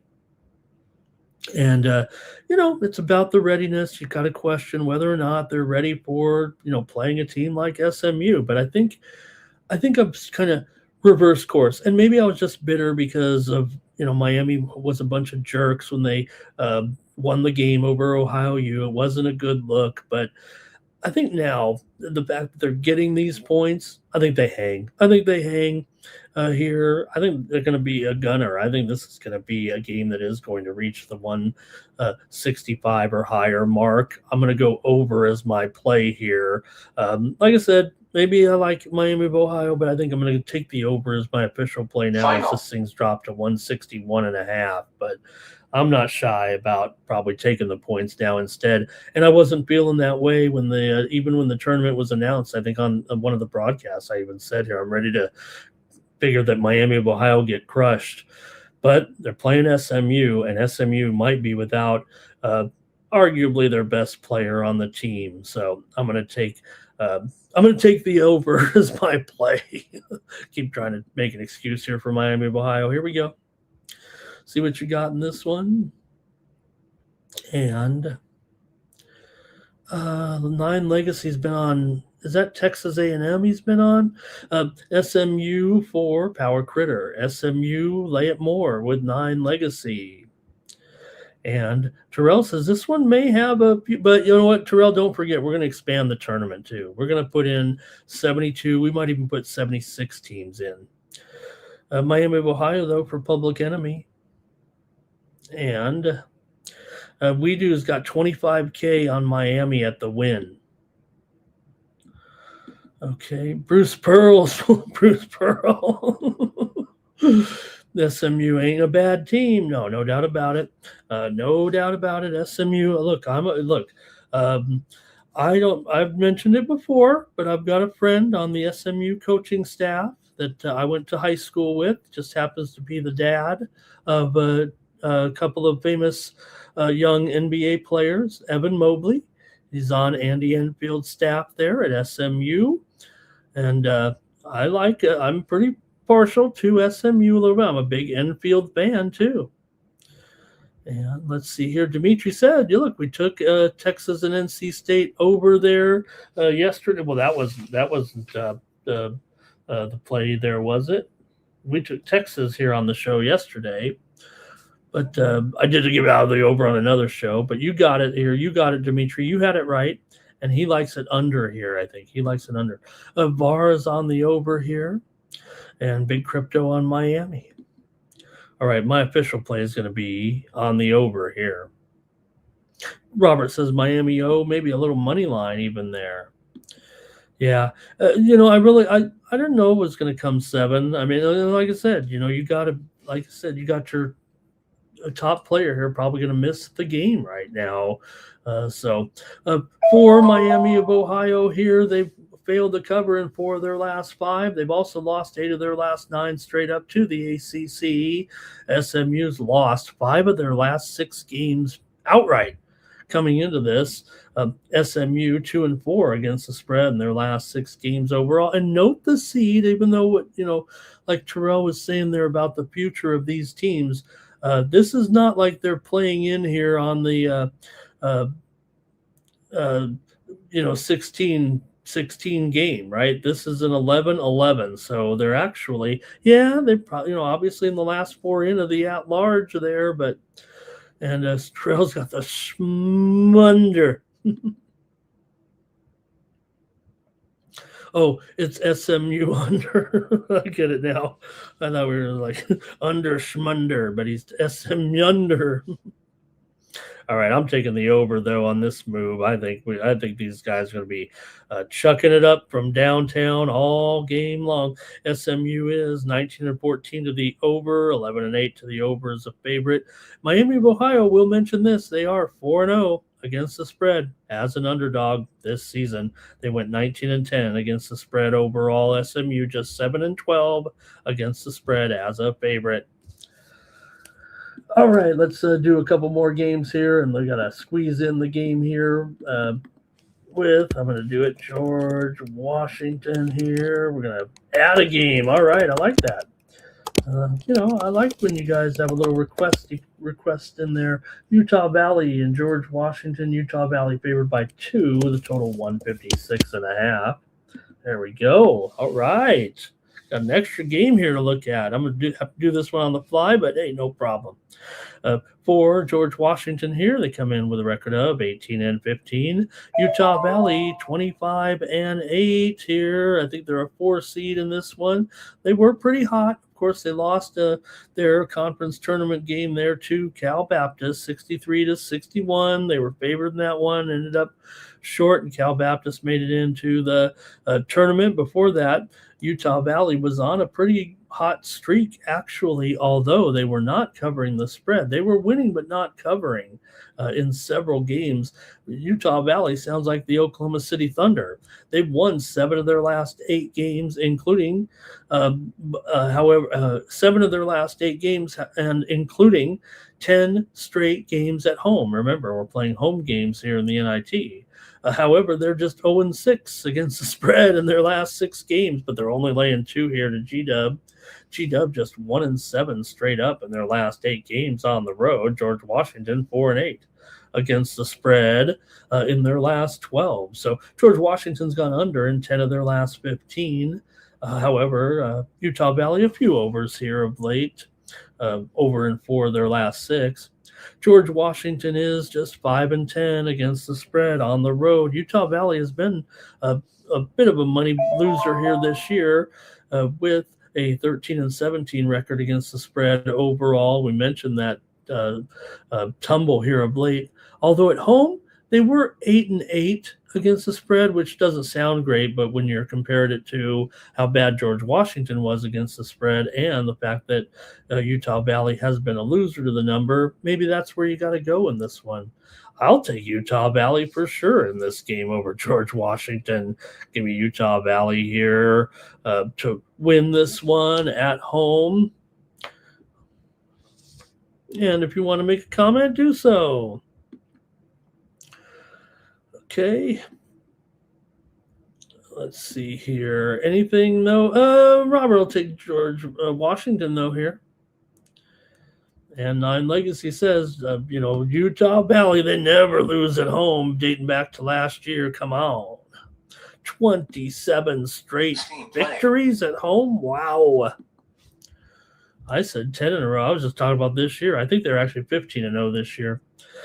Here we go. We got some steam coming in right now. Murray State and Nevada steam to the under here in this one. It was 163.5 down to 162 here right now. Murray State and Nevada.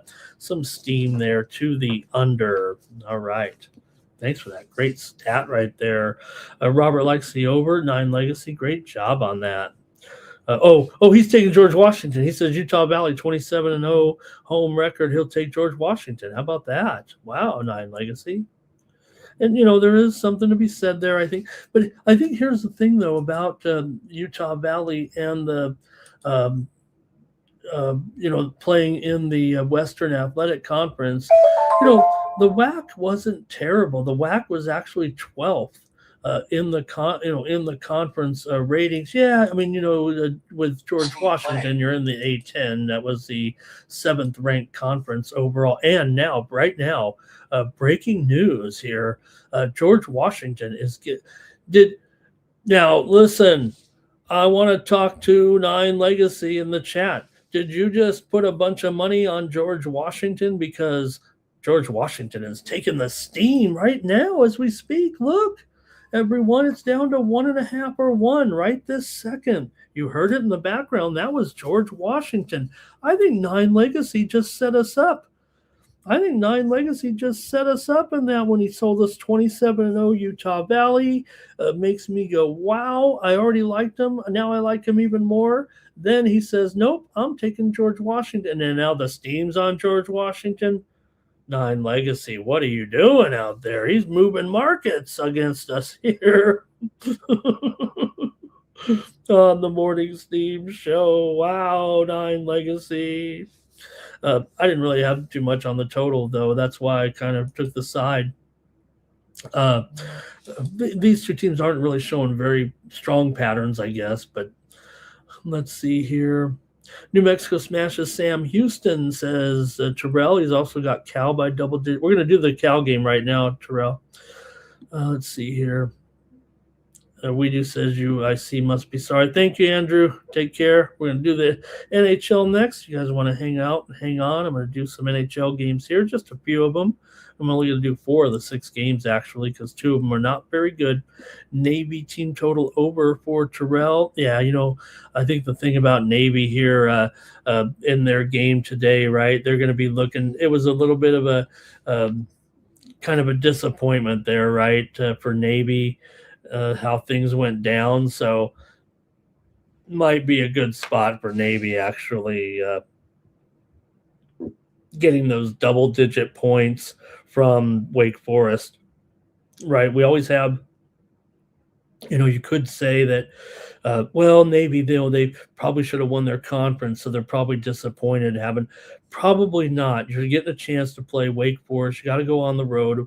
It's Wake Forest, the team that you've got to look for is like, oh gosh, I mean, we couldn't even make the tournament again. You expect us to win by double digits here against a team that actually was quite good. Navy, I mean, they were money makers there. All right. Let's see here. Good luck to everybody out there, and we'll move down here to the. I got one more college game. You guys are already talking about it. Illinois, Chicago, and Cal here in this one, with Cal favored by, I believe, 5 right now. This total is moving as well. I'm sorry, I mean the side's moving here. It's up to 5.5 or even 6 right now. I'll call it 5.5, but there are 6s out there. The game I want to say was on the move at the total actually is Murray State, Nevada, 161.5. This total, though, is moving here. It continues to move lower right now. This one's moving lower as we speak here to 148.5, 149. Was 149.5. So we do have some steam coming in on the under. That's a kind of the play that I liked. Let me run down this game here. In this one, late action here with UIC taking on Cal.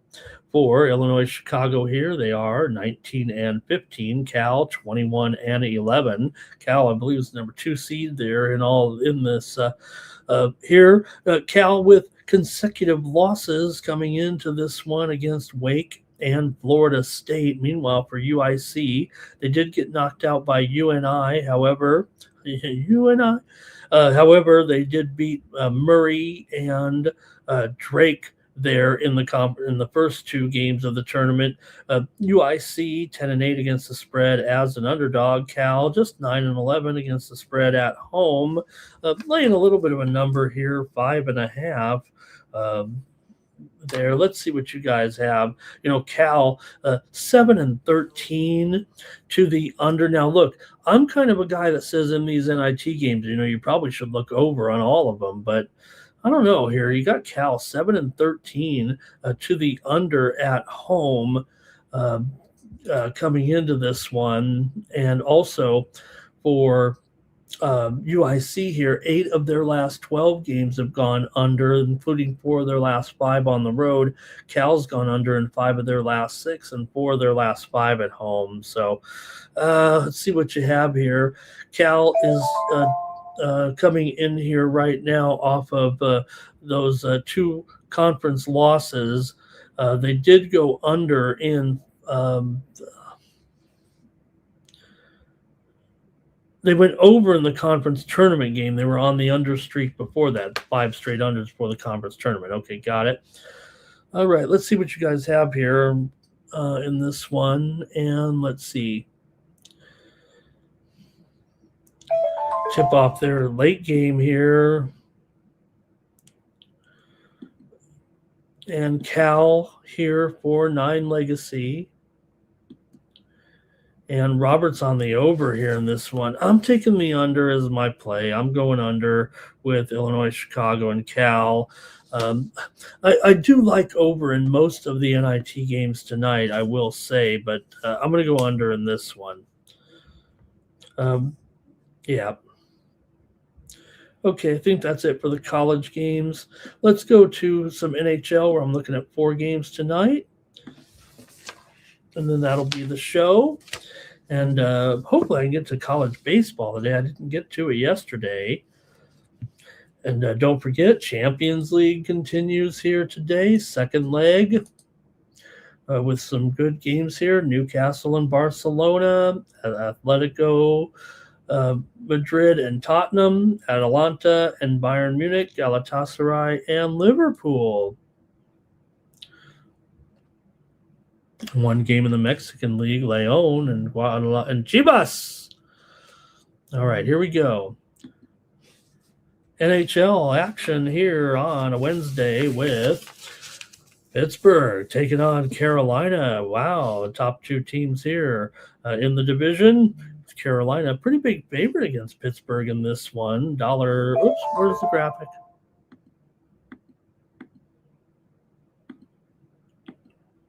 There we go. All right, Carolina here. Oh, man, this one's way down. This one was $1.60. This one just continues to go down. The move is clearly on Pittsburgh here. This one was as high as $1.75 or $1.80, I thought, overnight. But right now we're down to $1.50, $1.55 or so. Even lower, I'm seeing $1.45 at some spots. This one's been a dropper here.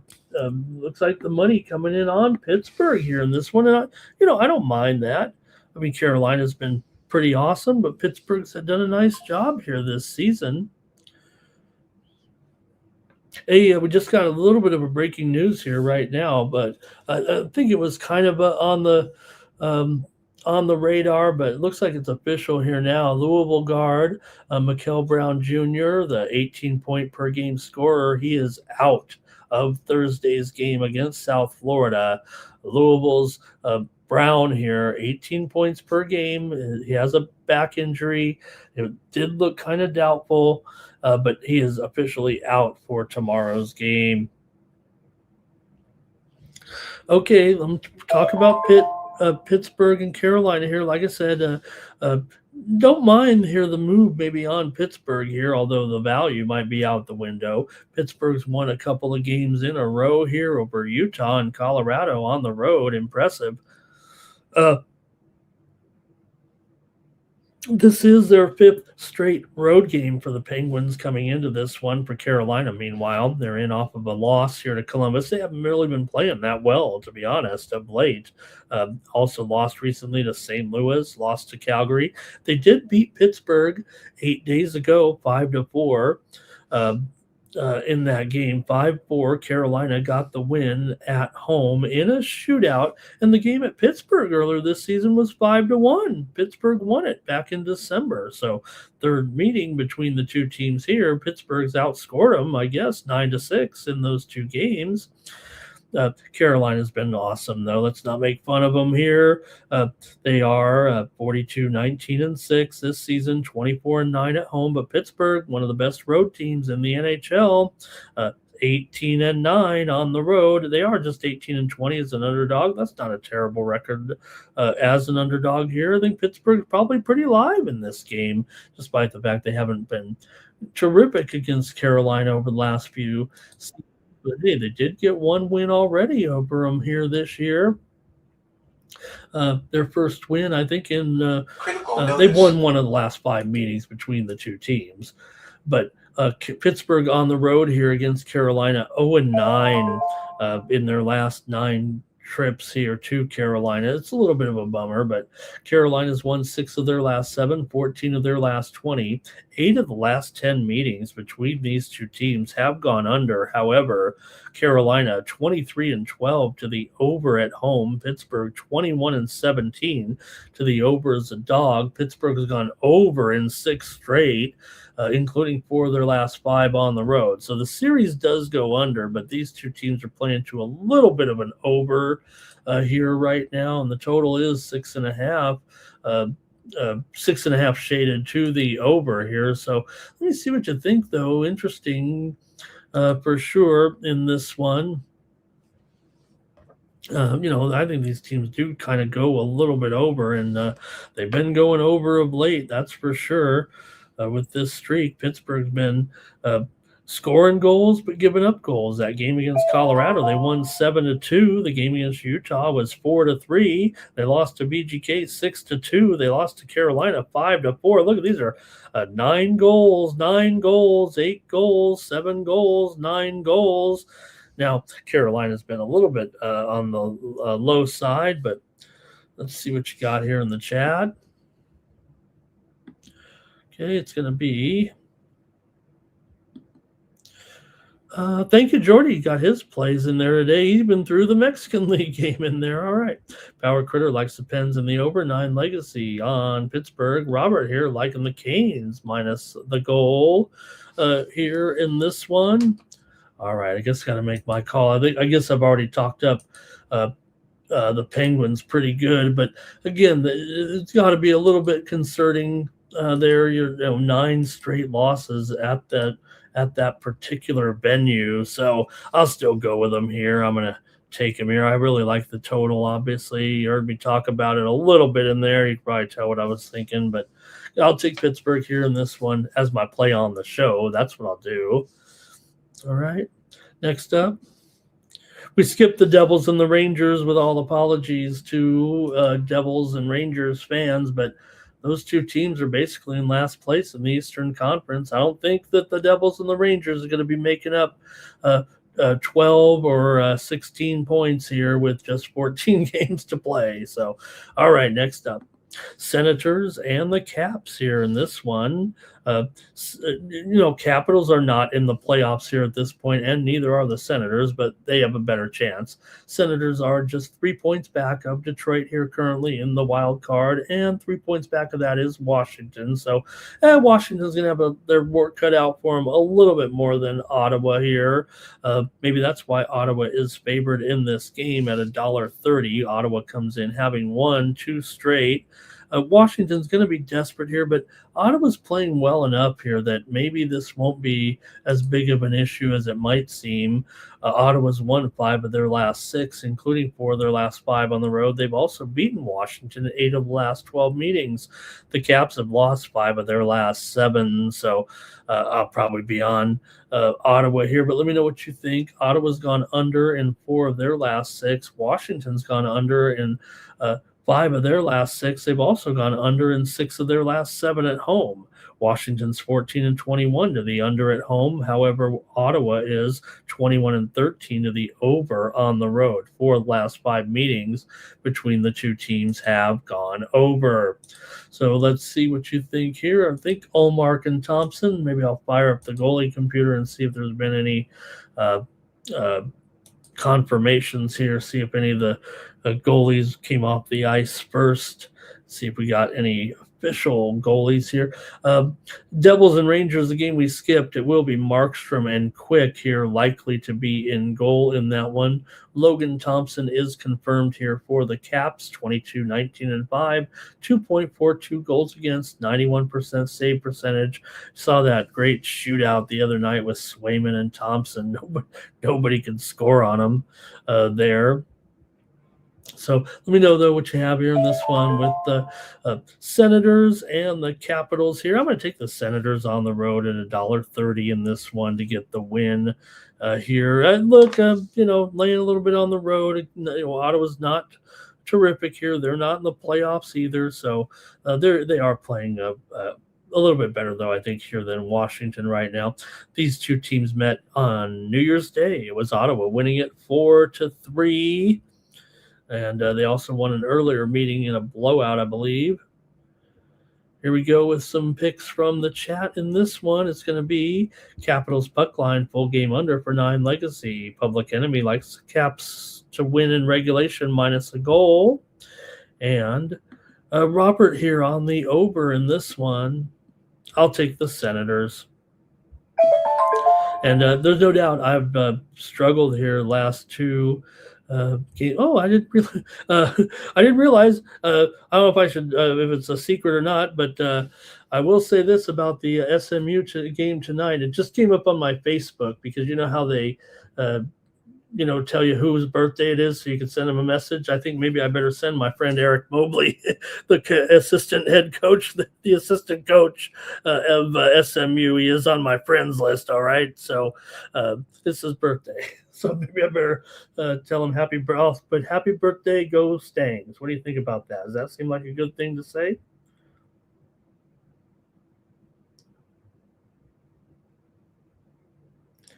Will that be a good message for Eric? Happy birthday, go Stangs. I'll send that one to him. All right. That's funny timing there, huh? Who else was there? Let's see. Pat Perez's dad. Pat Perez's dad is on my friends list here. Yeah, who else's birthday did I forget here? All right. Anyway, let's see here. We got any more there? Devil's Money Line for Public Enemy. All right. Let's go. We got the big game of the week here, the big game of the month. One of the big games of the year right now, right tonight. Stars and Avalanche, the teams with the best record, 2 best records here in the National Hockey League in the Western Conference, I think overall, right? Yeah, 97 and 94 points. Best 2 teams in the league going at it tonight here in Denver. And got the Avalanche going to be favored, $1.50 here. 10-minute warning, by the way, Milwaukee and Manitoba AHL game starting. Okay, let me get this one here. Colorado, yeah, maybe down to $1.45, still $1.50 at some of the square shops. Total, though, mostly 6 over 20. Let's adjust that. There is some 6.5 out there, but let's call it 6 over 20.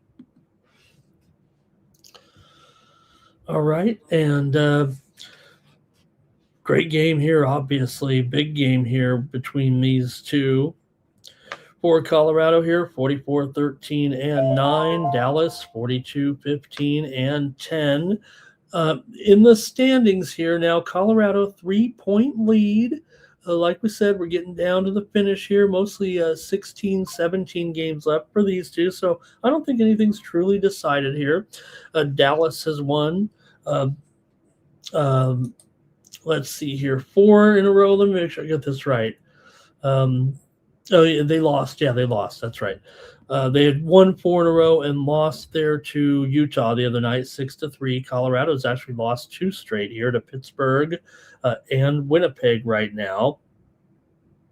For Dallas, they are 20-7 on the road. Colorado 23-6 here. Do you think this one is more of a tightly contested, low checking game here?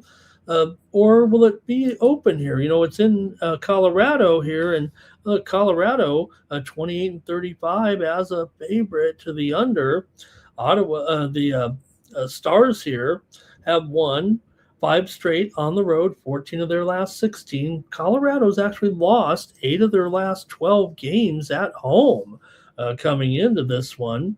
Colorado has gone over in 5 straight games against Dallas. Dallas has gone over in 6 of their last 8 games overall here. But, oh man, isn't this going to be a tight game? You got Ottinger and um, uh, Blackwood in here. I don't know, man. I kind of want to take the Stars, but I think I'm going to take the under in this one as my play. Give me the under in this game. It's 6 over now. It's 6.5, and I could buy it up, but it might be 6.5 under 35 or so, which I probably will do when I actually get around to playing it. But I'm going to take the under here with these two. I will say this: the 2 meetings this season, I believe, were both 5-4. The last game, anyway, played in just 12 days ago, was 5-4 in favor of Colorado.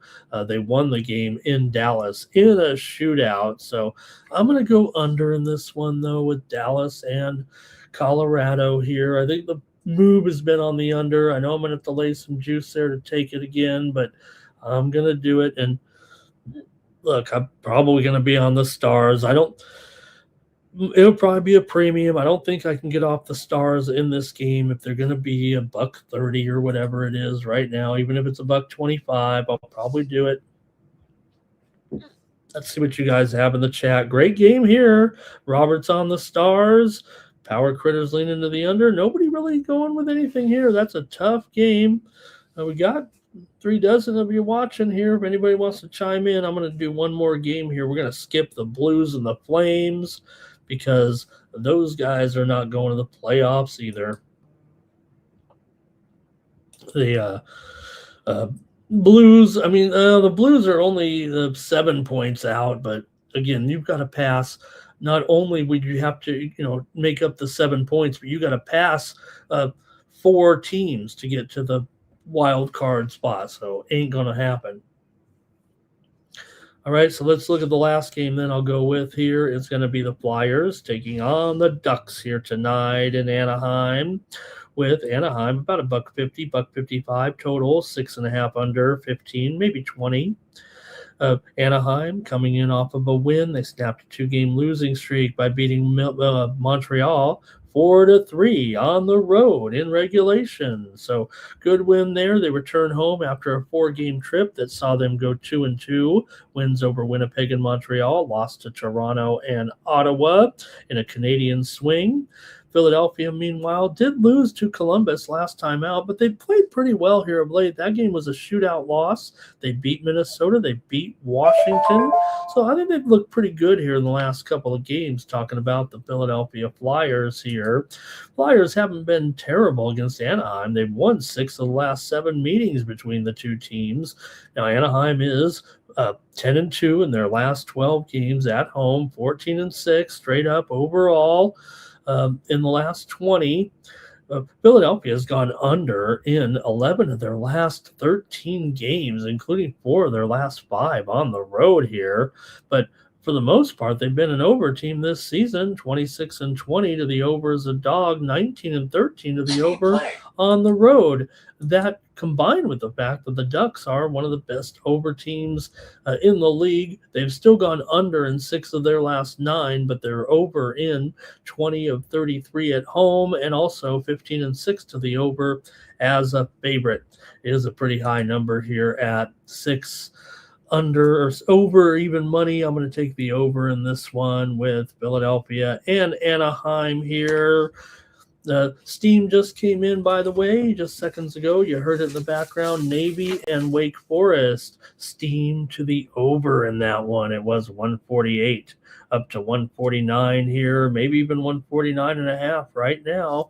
Navy and Wake Forest Steam to the over to end the show here. It's 150. It's 150.5 at draft. Give it time. Give it time to 150, 150.5 at DraftKings. All right. See what you got here. Last game of the night, and the show is over. Bill Eagle Flyer made it. Oh, Bill Eagle Flyer, Pens, Devils, Sens, Blues, Ducks, Moneyline, Abs over, trifecta, and draw. does like the Ducks to end in a draw there. Thank you, Philly Eagle Flyers, saving the hockey segment at the finish line here. Hey, everyone, you can get more picks from me over at winnable.com/Ramon. This is what you want to do to support me here on the channel. Mike can only send me what he thinks are going to be better hot dogs than Vienna beef from Chicago. But you can supply me with some pizzas by going over to winnable.com/Ramon and using the promo code STEAM at checkout. Keep me fed, keep me coming here doing this show. I'm still here. They haven't fired me yet on the Sports Money Network. So make sure you're subscribing with me for 41 cents a day. I send out more plays each day closer to game time after kind of the information is in, if you know what I mean.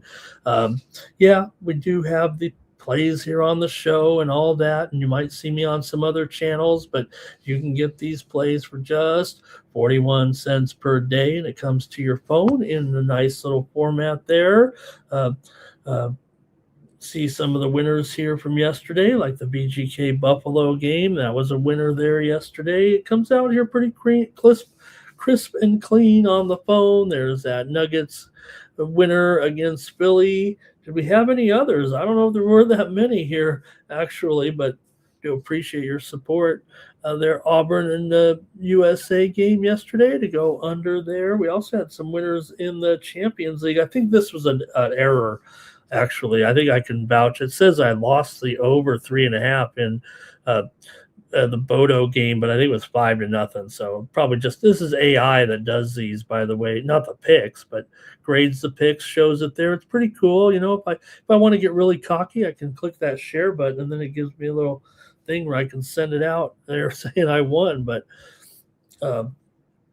check me out there over at winnable.com/Ramon. You'll get more picks from me every day over there, and in some other sports too. So look, here we do a lot of, we do baseball, football, basketball, hockey right on here, but over on Winnable, you're going to get tennis, college baseball, women's college basketball, all the other sports that I like to handicap. And speaking of, women's college basketball, I mean, we're going to be on it here. We got a couple of games today, as a matter of fact, with Richmond and Nebraska, Stephen F. Austin, and Missouri State getting underway there as well. So we'll have more plays today maybe on the women's side here a little bit in some of the other sports. So please consider subscribing.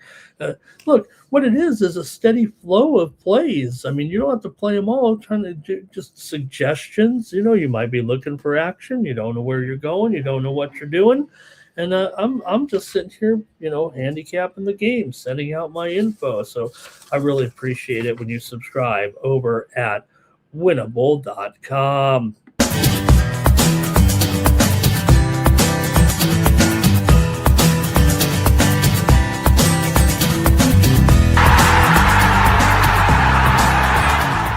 Hey, it's Mikey Money here, letting you know the Sports Money team is live on Winnable. Come check out our best bets. For a low monthly cost, you get the very best bets delivered instantly to your phone by text the moment they're locked in. No delays, no missed lines, just the smartest plays at the best odds. We do the work, you get the plays, and they're sent right to your phone right when we drop them. Don't wait, don't guess, don't miss the line. Join the winning team today and start cashing tickets with Winnable.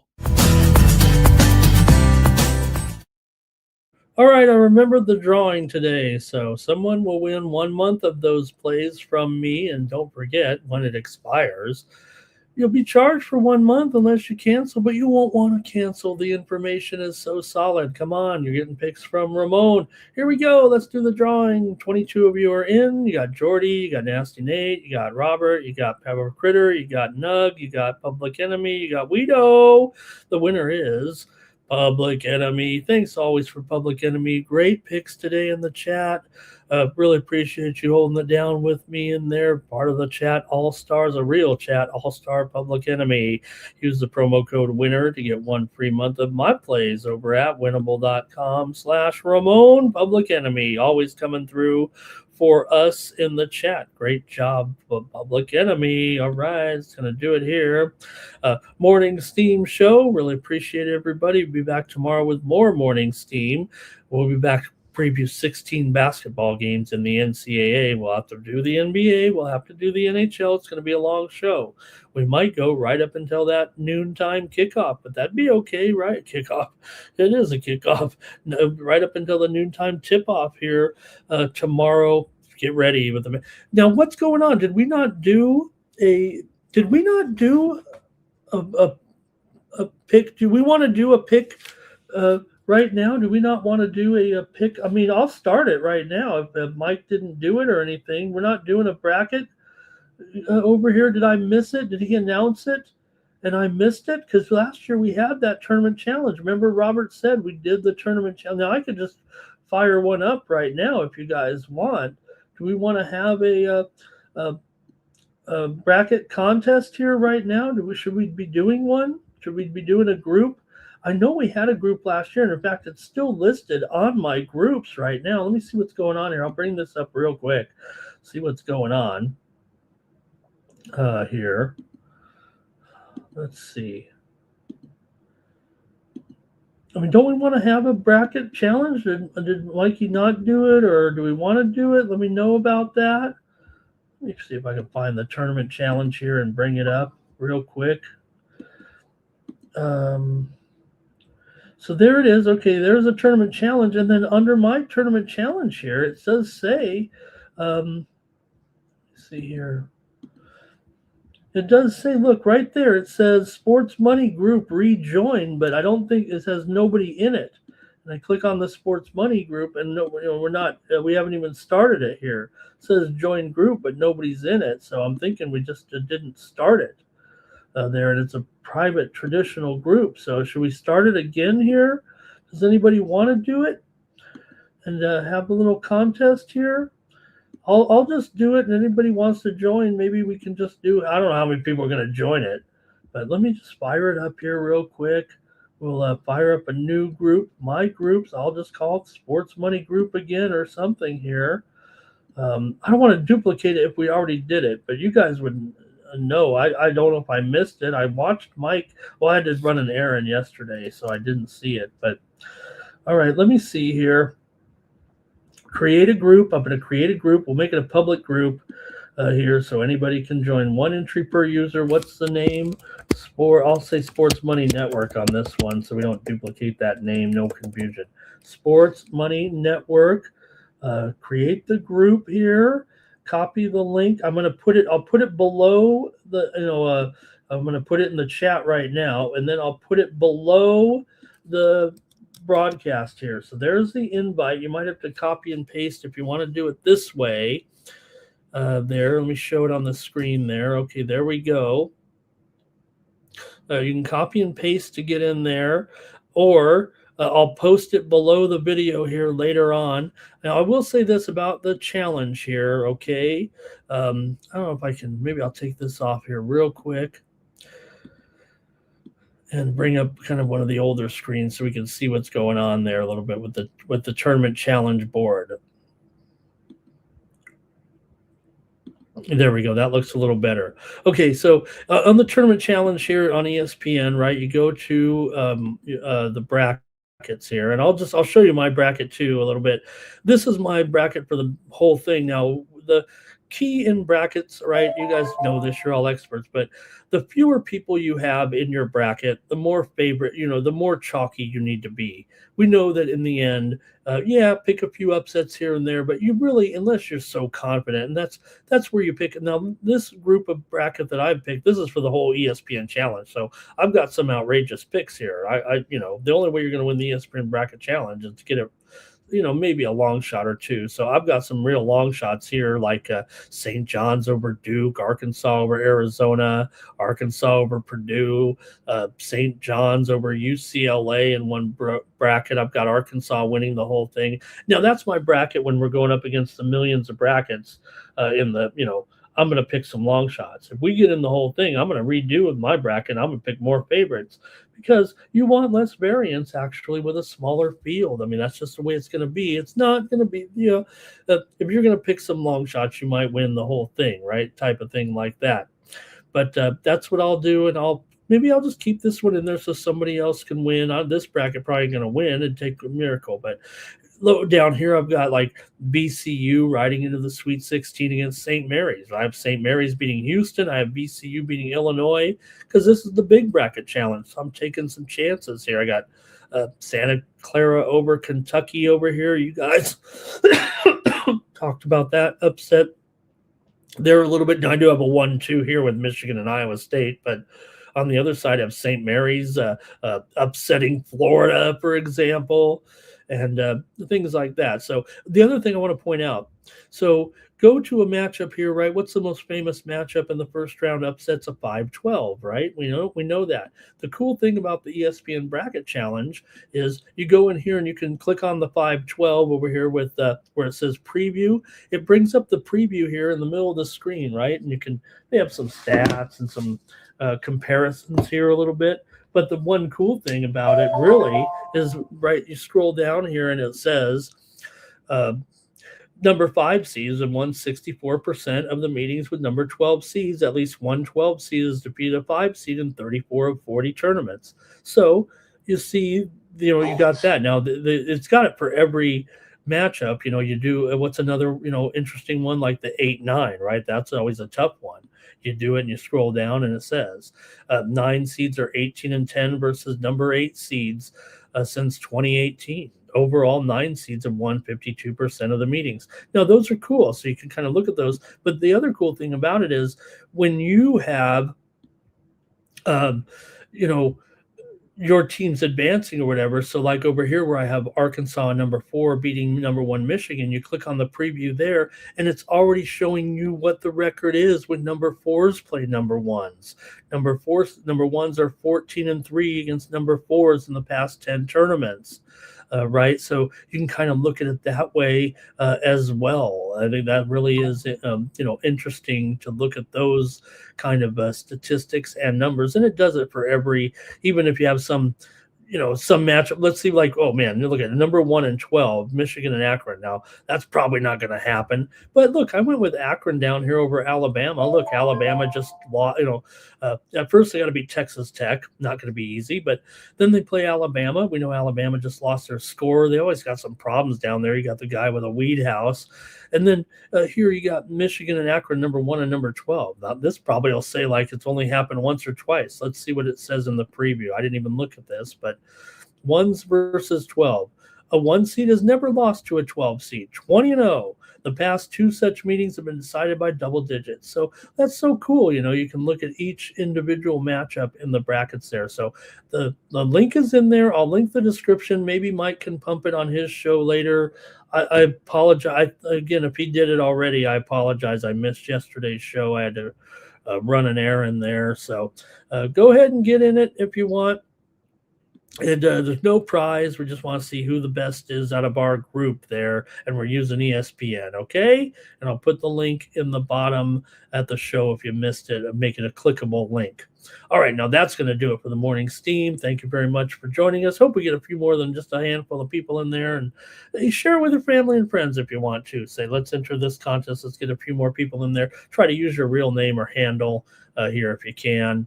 And that's about it. All right. Thanks a lot, everybody. We'll catch you tomorrow here. More Morning Steam. And for the Sports Money Network, I'm Ramon Scott. So long from Las Vegas. The cash, then we make the 100-yard dash to the window. I don't know what you thought. It's Ramon Scott running so hot. Sports make money and we make money with sports money every single day. NFL, NHL, NCAA. Stay away from the juice, we might play a parlay. It's the Morning Steam. Ramon Scott.